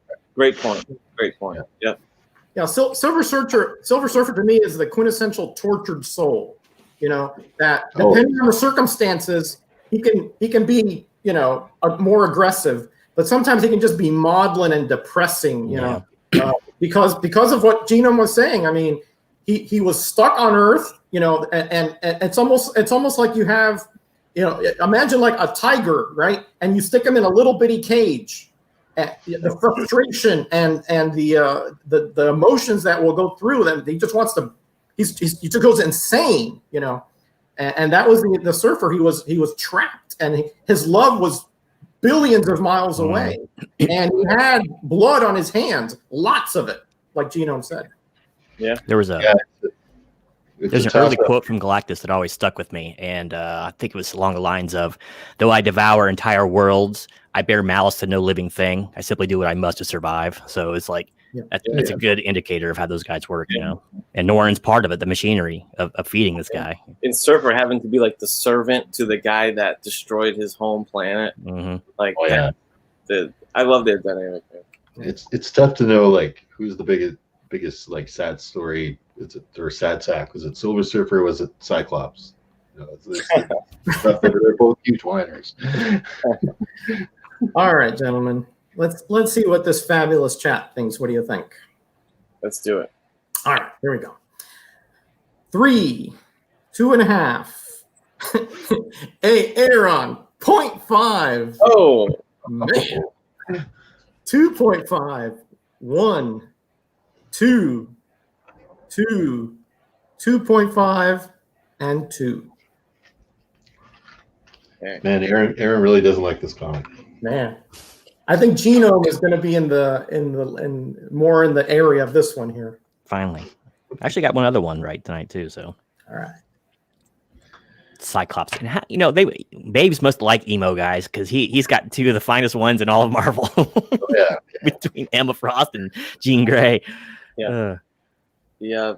This one gets if it's 2.25? How do you say you round it? Do you round it up or down? What do you think? Ooh, Well, usually you round up. Right? But- I was thinking up. If it's 5 or more, it's up, right? Mhm. All right. 2.25. And not just because that matches my grade of 2.5, but let's give it. So 2.5 from the chat. Thank you, chat. That's Serve- way too high, but all right. You're on thin ice, Aaron. Even though I can't punish you too much for the grading the story low, but 0.5, man. Everybody's allowed their opinion, Mhm. whether their opinion's wrong or not. It's Yep. All good, Aaron. Still my boy. Oh, man. You can keep your wrench. So concept, the concept of this book, and I think you can see right when you see the cover of the book, you know from a mile away what the concept is. So let's dig into that concept and let's see. Oh, do I start? I think I start on this one. Yes, you do, sir. About time. Okay. Boom. Don't mind if I do. It's inject Spider-Man to sell comics concept. The superhero crossover, which in fairness, in its defense, is fun and is cool to see. To see two heroes from two different books cross paths, especially two heroes. The sad thing is, it always has to be like, they always dumb down the characters on these kind of issues because you never really can have two heroes have real malice towards each other's. It's always a misunderstanding. Like you can go through so many of these like heroes cross paths and battle in this issue until they make nice at the end. And it's always like everyone's confused and they don't know what's happening. And it's like, hey, get with it. But I guess that's the workaround they find for these kind of situations. This is just really one of the more poorly executed ones. But I think by this time, the series ended 4 issues later. I think they were, feeling maybe against the ropes and feeling like they had to do the old guest star issue thing to keep the book moving. I don't really think Spider-Man and Surfer make a ton of sense. It's not like it says, that it had to happen. You needed to see it. I'm not sure about that. That you really needed to see Surfer and Spider-Man interact. But if you did, it would have been nice to, have Spider-Man cracking wise on Surfer and him like not getting the joke. You can imagine Surfer's doesn't have much of a sense of humor. Like it'd be funny to see like the jokes going over his head and like him being super serious and stuff. But they just blew it. So I guess that's more on the writing. But yeah, you know what the concept is. Bring Spider-Man in, inject some life into this struggling book. I guess it's just like move units 101. I understand it. I don't like it. It's not very inspired. They didn't think much beyond like, let's have them have a misunderstood battle. They didn't go the extra mile and say, hey, what scenario could we come up with that would make these two characters cross over that would be somewhat meaningful? Like they didn't do any of that. They just went straight for like, yo, Big John, get ready to draw some cool Surfer Spidey panels, man. And that was kind of about it. So I wish they went a little extra mile to make the crossover worthwhile, but not a big fan, not impressed. I don't think the Surfer run really needed Spider-Man. I'm going to give it an uninspired 2. 2. Mr. Gino, what'd you think of the Spidey cameo issue of Silver Surfer? Well, you know me, and to my concept, I always put a little bit of try to like apply some business acumen to it. So it's like, all right, from a strictly business standpoint, it did make sense to try to breathe a little life into a faltering series by putting a popular character in there. That being said, it's a pretty lousy standard, heroes battle concept. They really missed the boat on this one, though, and I'll tell you why. Spider-Man was popular, of course. He's big, but he was not the right opponent for this guy. If you want to make Silver Surfer look intimidating and interesting to other comic book fans, you put him against a powerhouse. So you just depower him just a tiny bit and make him fight Thor or the Hulk, someone who could trade blows with him, or let him tear apart Iron Man or part of the Avengers. You know what I mean? Huge missed opportunity there to put him against Spider-Man, because, like I said, they had to depower him to basically nothingness to make the fight even last more than 10 seconds.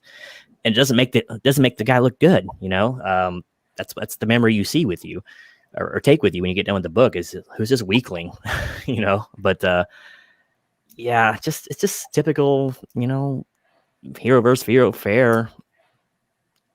I don't know what else to say about it. I mean, there's nothing original here. It was such a contrived idea, as we talked about in the story, that it's beyond almost absurd.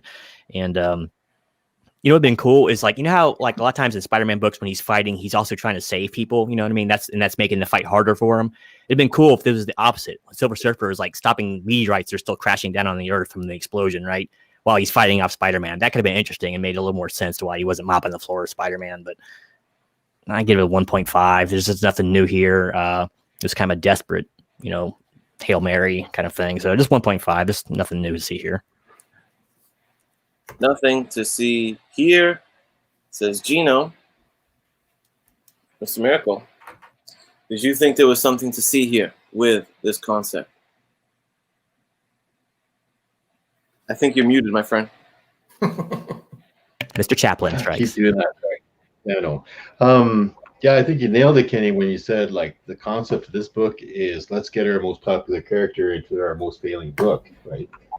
And see if he can help us boost sales for the month. Which, you know, it's always a problem. I mean, it's a concept so nice that Stan did it twice, because if you read the next issue, issue 15, it's guest starring the Human Torch, right? Another real popular character at the time. So, yeah, he was trying to save his book, and that's kind of where this concept was coming from. That kind of doing an anti-war deal was good, you know, kind of poignant at the time, I guess. But, you know, I don't know. It's the far-fetchedness, and it just seems really forced and shoved together, and I didn't like the concept. It's basically out to get money. But, you know, putting, you know, John Buscema on that, I just keep talking about him, I know, but I love John Buscema so much. I just wanted to say, you know, people have been talking about the Ghost Rider, and thanks for all the nice comments that were in the chat for the Ghost Rider I did. But I learned how to draw from John Buscema, right? I learned how to draw because I got this given to me for Christmas one year when I was like 10 years old. My grandma gave me a copy of this, and I went through this every single page, and man, if you ever want to learn how to draw, go buy a copy of this book and just do every lesson in here. Actually, I still had done, man. They still sell it. This is not my original copy by any means. Trust me. Yeah, they still sell it, so you can go get it. And I still will go through there and just do lessons from John Romita and Jack Kirby. But back to the concept of this book. Yeah, I thought it was a money grab. Stan could have totally done a lot better, right? And he tries to grab it up in the next one. He even tries to grab it up finally in the final issue. Oh, we'll bring, you know, Jack the King Kirby back to Silver Surfer, but it wasn't the art, it wasn't the stuff. I think it was just immature writing in this book that Stan was doing. He had some really mature concepts presented in a real immature way, like way too geared towards kids. And I think the Silver Surfer, you know, with all of his angst and everything like that, was a really more of an adult character. So I gave the concept a serviceable, right? Hopefully it did what it was supposed to do and boost some sales for a month, but it wasn't enough to save the book because it was canceled in, you know, 4 issues later. So I gave the concept a serviceable 2.5. Serviceable alert, 2.5. Roger, did this concept seem serviceable to you? Not really. I mean, look, I get it. I don't think it's a cash grab, more as an attempt at CPR here. You know, the sales were crashing and burning. Remember, at this point, having a title is a commodity, because the talent, you can only be spread out so far, right? And you got you got one of the best ever, Buscema, on here. You got Lee writing. Of course, he was writing most everything. Roy Thomas was writing some stuff on that. But Lieber was writing some of the war books, right?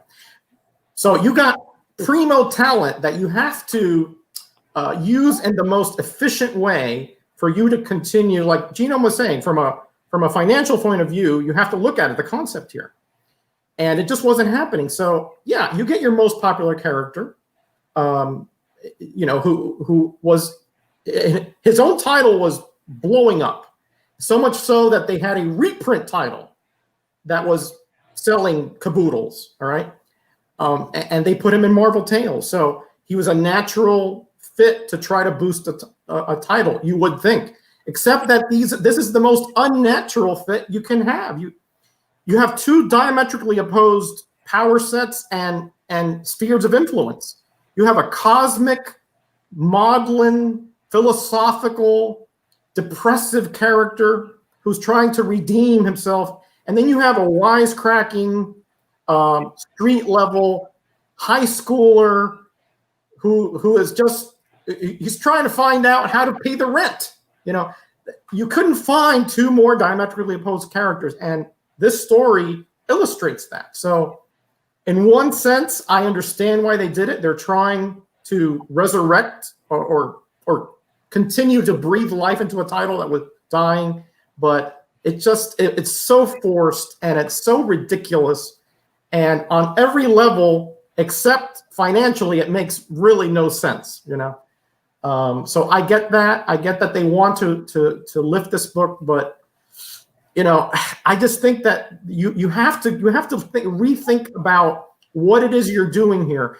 Putting a character, it's sort of like taking care of the symptoms and not the disease here. You're taking care of the symptoms. Maybe this one issue will sell well, but then the next issue, what? And then later on, they got the Inhumans and Jack Kirby coming. They had Thor previously to try to set a foundation. Yeah, it just does not work. I think they were just desperate, so I'll give them a little credit for at least attempting to do something with the character. But the story was just so far gone and wasted because Buscema was so good that upset me. But I understand why they did it. I want to give it a 1.5, but Fanboy Ain't Metarog still thinks that Spider-Man and Silver Surfer in the same book are cool, even though it makes no sense to me when I'm 56. But when I was 8, it made perfect sense. I'll give it a 2. A 2 from Metarog, channeling a little bit of that 8-year-old Metarog. And that was the target audience, too, so it kind of made a little sense. So there's that. Yeah, true. Oh, Dave's pantomiming again. Very well said, gentlemen. Lots of great points. Chat, I would ask you to grade this concept before we embark on the pretty lightning round overall grade. And I remind you, a very important decision is coming, even more important than the grade you're about to bestow on this. Believe it or not, that's even possible. Yeah. Is the fate of the next episode of Grader's Notes. 2 books are going to be presented to you from Metarog's own personal collection, and your votes will decide which one the gang will cover next fortnight.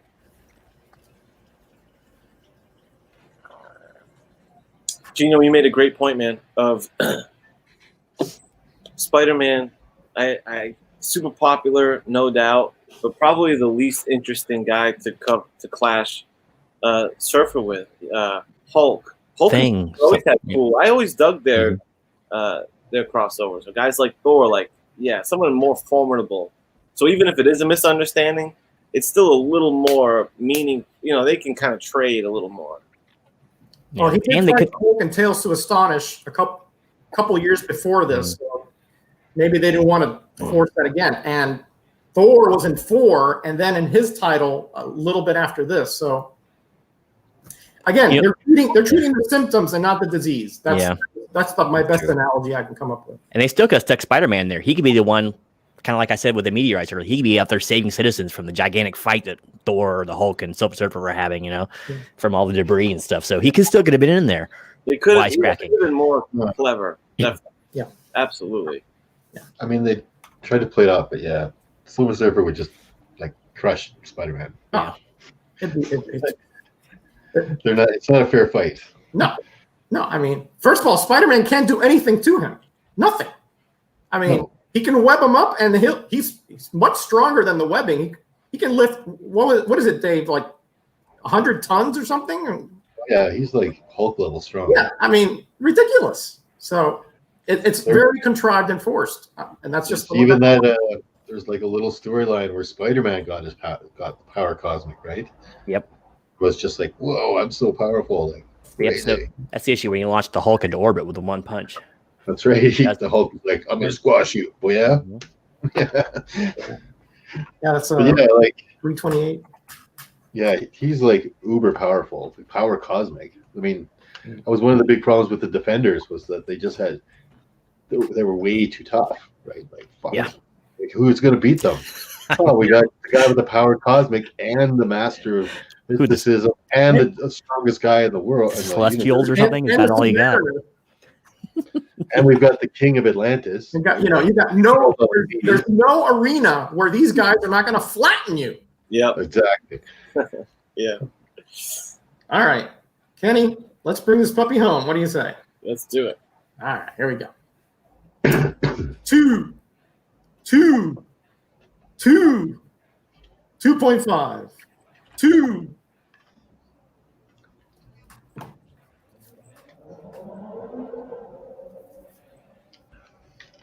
That's a 2. That's it. Let's go. Wow, I'm 4 for 4 today. 4 for 4. Look at that. I'll tell you. That. Congratulations. Well done. The trifecta or the quadrecta here. Yep. Okay. Clean living is the only thing I can think of. It's a good thing you didn't leave the track after all. Clean living. All right, guys. So we've really well covered our thoughts on this book and the different categories of it. We're going to bounce through and give just our overall synopsis on the thoughts and the overall grade on this book as a sum of the parts. And we're going to start right where we began with Mr. Gino, who yet again has changed his green screen background, which I appreciate. What you got, man? Overall thoughts. Overall, quick rundown. The 2 didn't blow my skirt up. Didn't really care for it. It's a 2. I mean, there's a couple solid points to it. Basically, everything in Silver Surfer is solid, and everything in Spider-Man is not, especially his legs. So I gave that a 2. The interior art, it's Big John. What more can you say? On his worst day, he's going to score a 4. So I gave it a 4. There was a lot of background issues or lack thereof. I said I thought this was a Coletta ink job here or something because of all the lack of backgrounds, but in monotone colors. And just a few like quirky things with like Spider-Man's physiology, mostly his head, kind of irked me a little bit.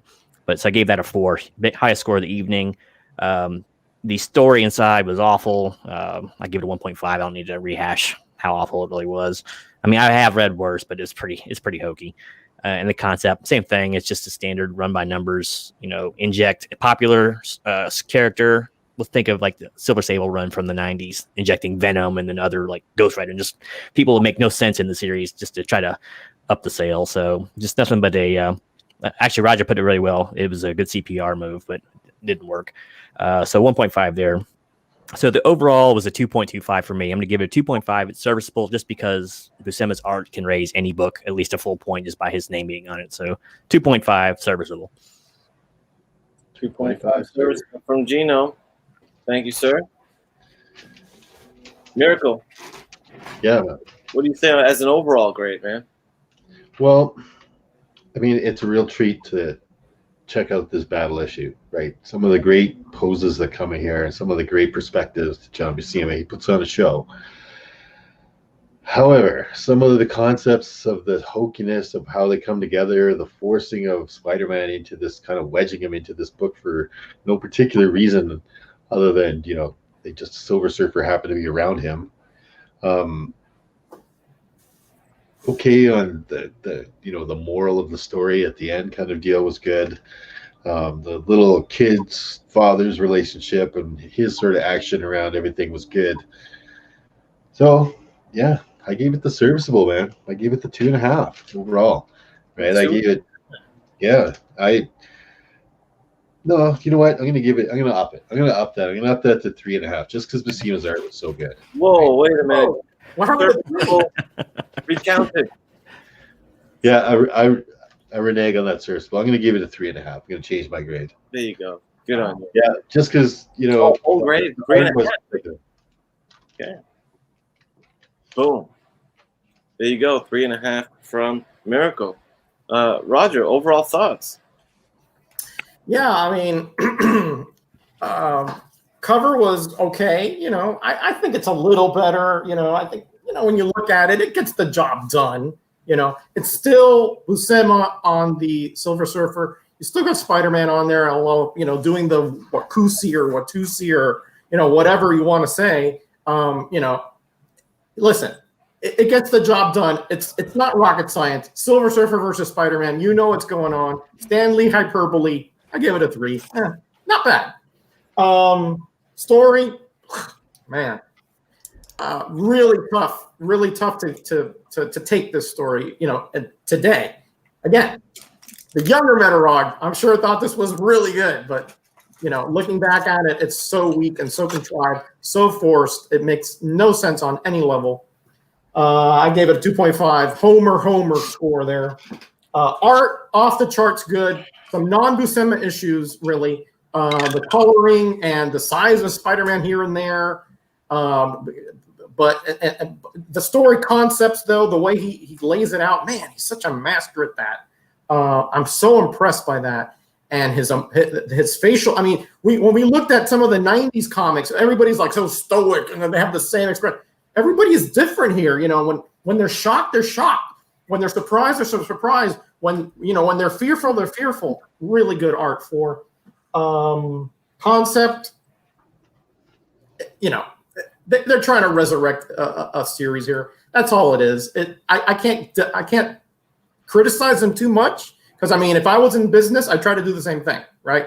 But they really need to have a much deeper concept here to resurrect this book rather than just stick a guest star in one time. Yeah. So that was a 2. Overall, I wanted to give it a 2.5 because the story is just so terrible. But Homer score here because Buscema is the star here. You can't give this a serviceable, I think, because the art carries this. Even if I didn't read the story, just looking at the action panels, just looking at the layouts and those starscapes and all the different interactions, the characters that Buscema puts in there, I can't give it a serviceable. Homer 3. All right. Homer 3 from Raj.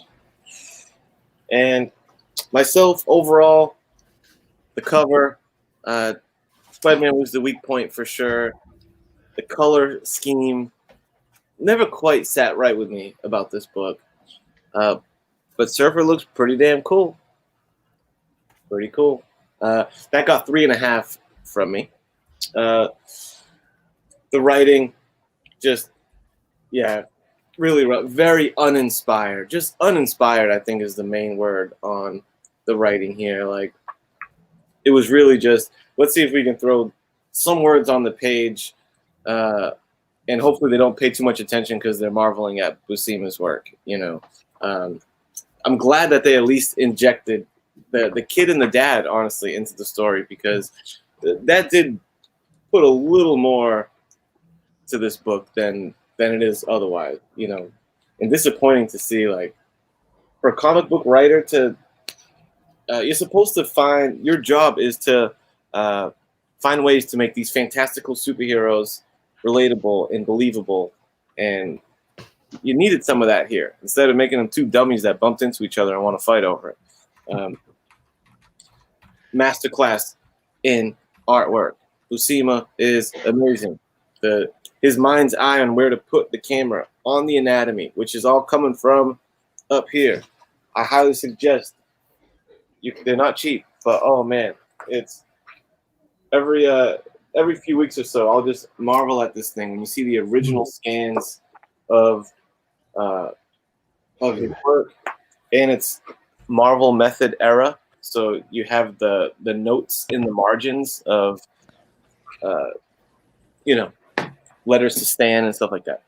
4.5 on the art. Almost went perfect if it wasn't for some of the lame backgrounds. And I do think that this book, since it's all just an action fest anyway, give me a splash page. It's not like I got to read much anyway. Just at least give me a really badass, boom, half page at least. Missed opportunity, 4.5. It's not perfect, which is what 5 is.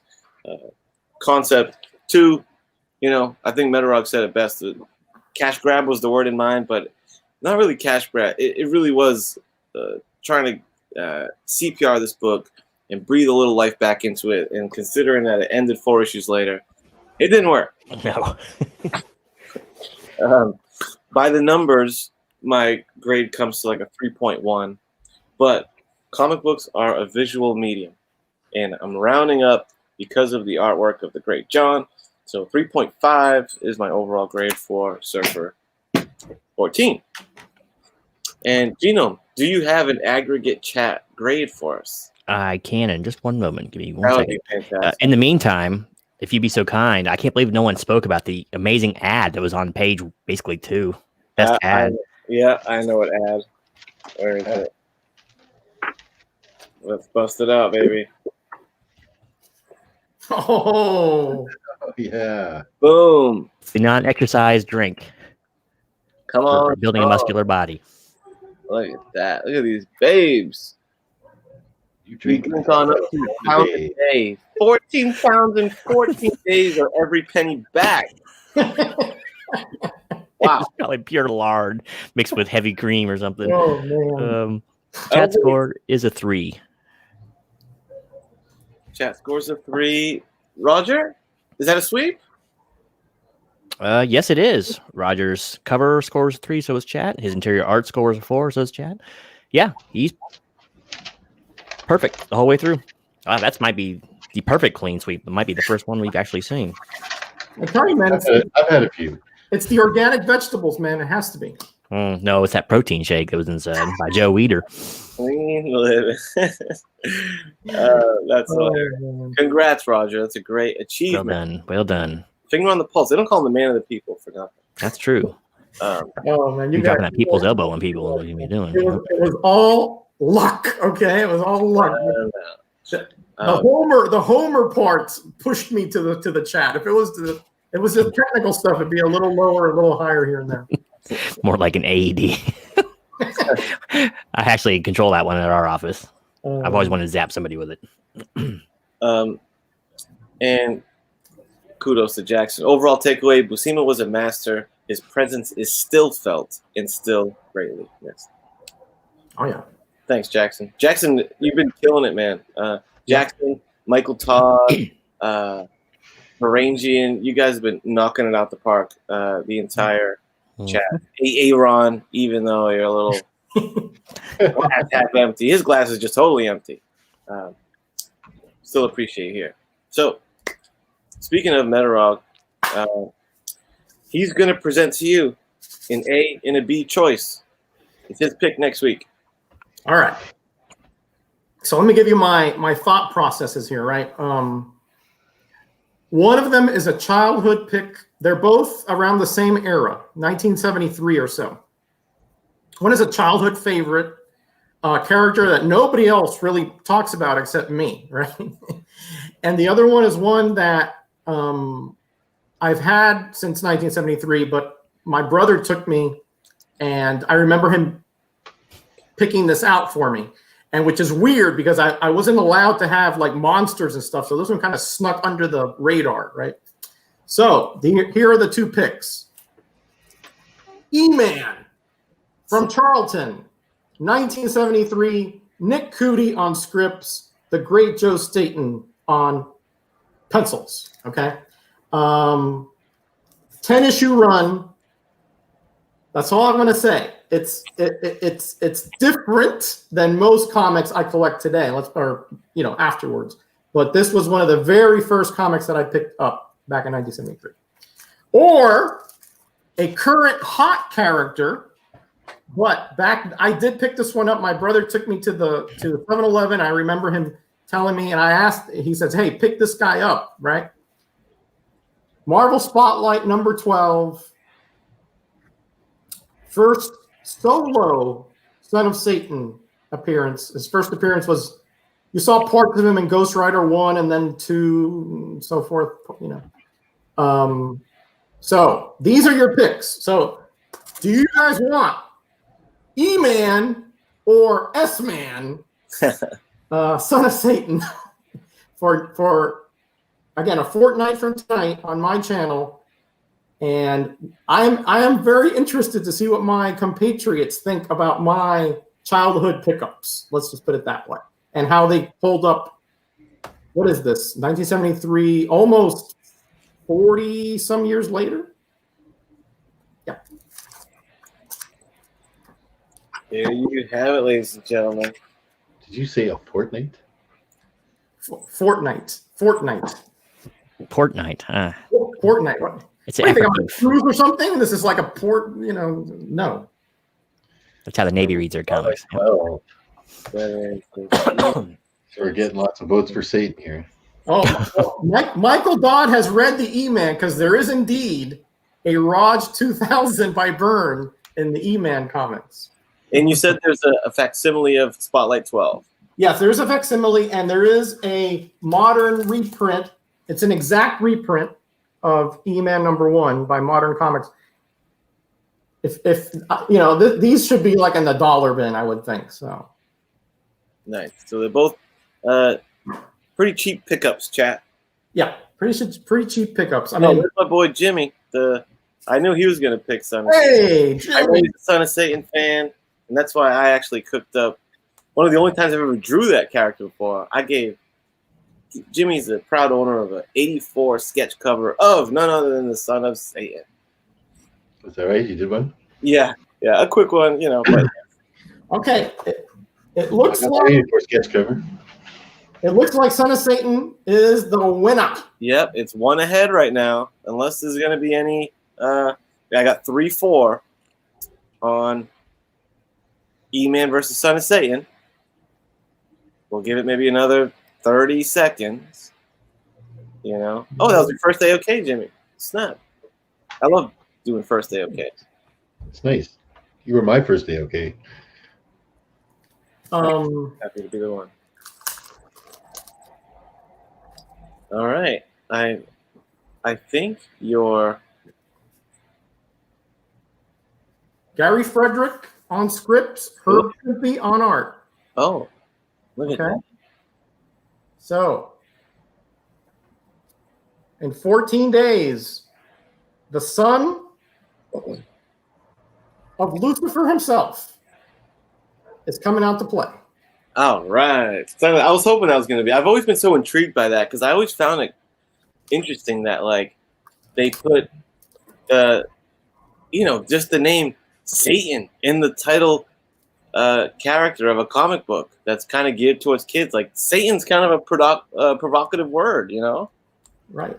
Again, this was after they relaxed the code and you got Dracula, Werewolf, Frankenstein, and Satan was allowed. He also appeared, or a certain version of him, in Ghost Rider previously.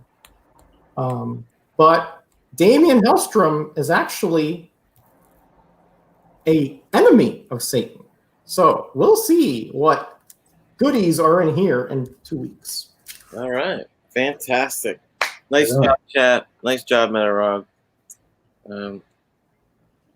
Love it. Love it. Successful episode. I had a great time. Gino. Oh, yeah. And Stone Cold bringing it right home, cementing that the chat wants to see Son of Satan with his vote. I kind of figured. Yeah. It was worth a shot, right? Trying to wedge a little E-Man in there. Yeah, It might come up in a couple months. You never know. Russ with a top shelf comment. I'm pretty sure the Son of Satan was my 5th grade math teacher. Well done, Russ. Well done. Oh man. Okay, let's go around and just see if there's any upcoming stuff and videos or things that we're working on, or stuff that you've just released that you want the chat here to know about. Mr. Genome Presents, brother. What's cooking over on the Genome Presents channel? It's back into the review groove again after a short siesta to regain my strength. But if you get on there now, you can see the reviews of Tron and The Unsaid recently uploaded for all to see. Also, Star Trek reviews have started up again. I had to take a break from season 1 because it's greatly depressing. It's hard to watch. The next horror franchise I'm going to be reviewing is Night of the Living Dead. So they're all be looking for those to be reviewed shortly. I do need to do another music review. It's due, and I do have to do my cover of the week. I'm way behind on that one, but it's been a busy week. So, yeah, more review stuff.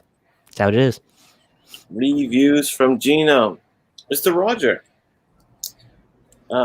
what's going on there on the MetaRog channel, aside from 2 weeks from tonight, a review of Son of Satan Grader's Notes? That's right. Everybody knows that at this point.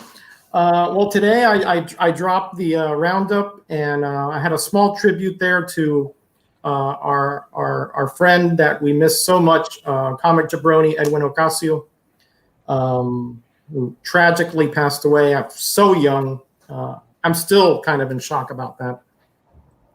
So I put together a little tribute to him in the beginning of my roundup today. I'm going to start a series on Tuesday. I'm not going to tell you what it is right now because I'm kind of working on the specifics, but it's going to be a little bit different than anything that you probably is out there. It's a little bit obscure, like most of my stuff, and that's pretty much it. I'll have probably a support video also up, but probably next week. Very nice. Looking forward to that, of course. Mr. Miracle, a brand new edition of your very popular spec show showed up in my feed today, I believe. That's right. Yeah. So yeah, I put out 2 videos recently. I kind of dropped this one, slid this one in today. So last Saturday I put out our regular 5 undervalued. There were some really good picks in there, some Blades back, some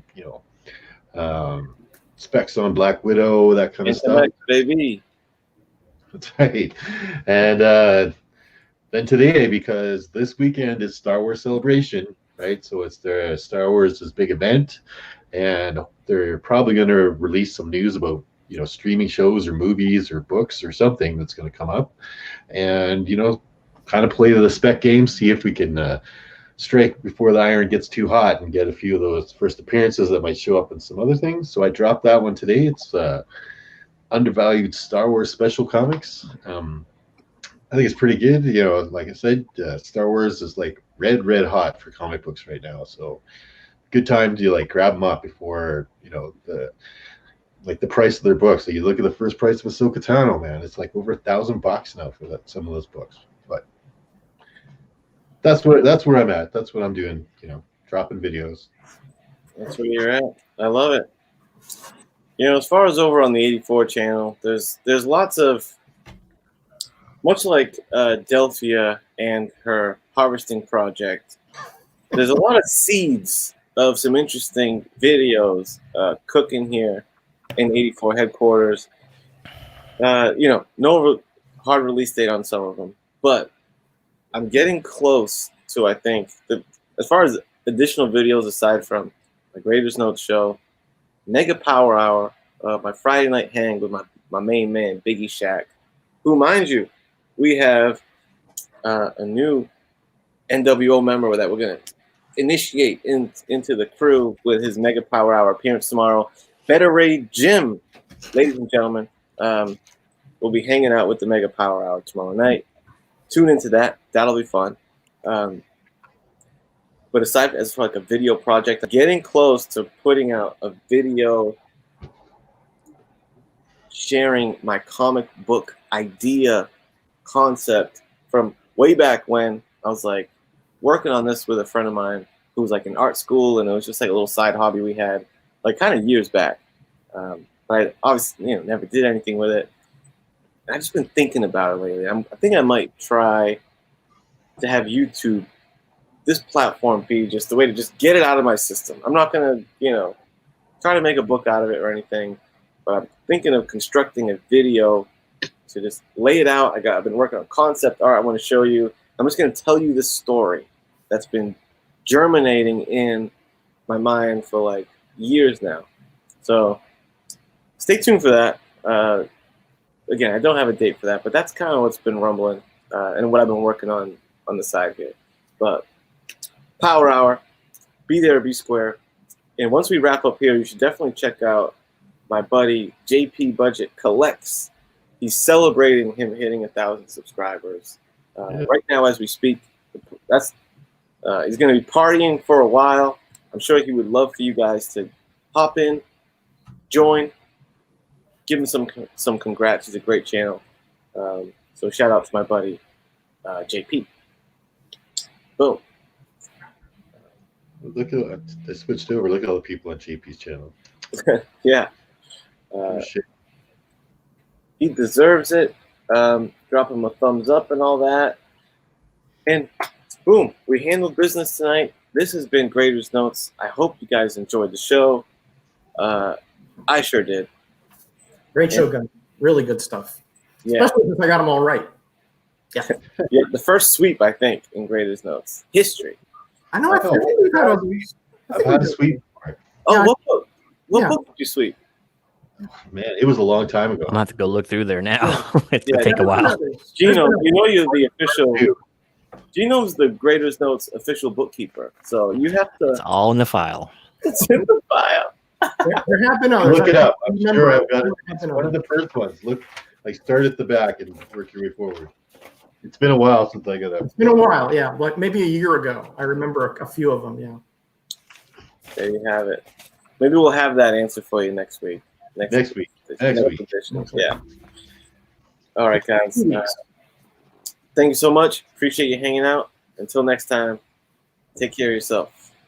Go over to JP Budget Collects. Go.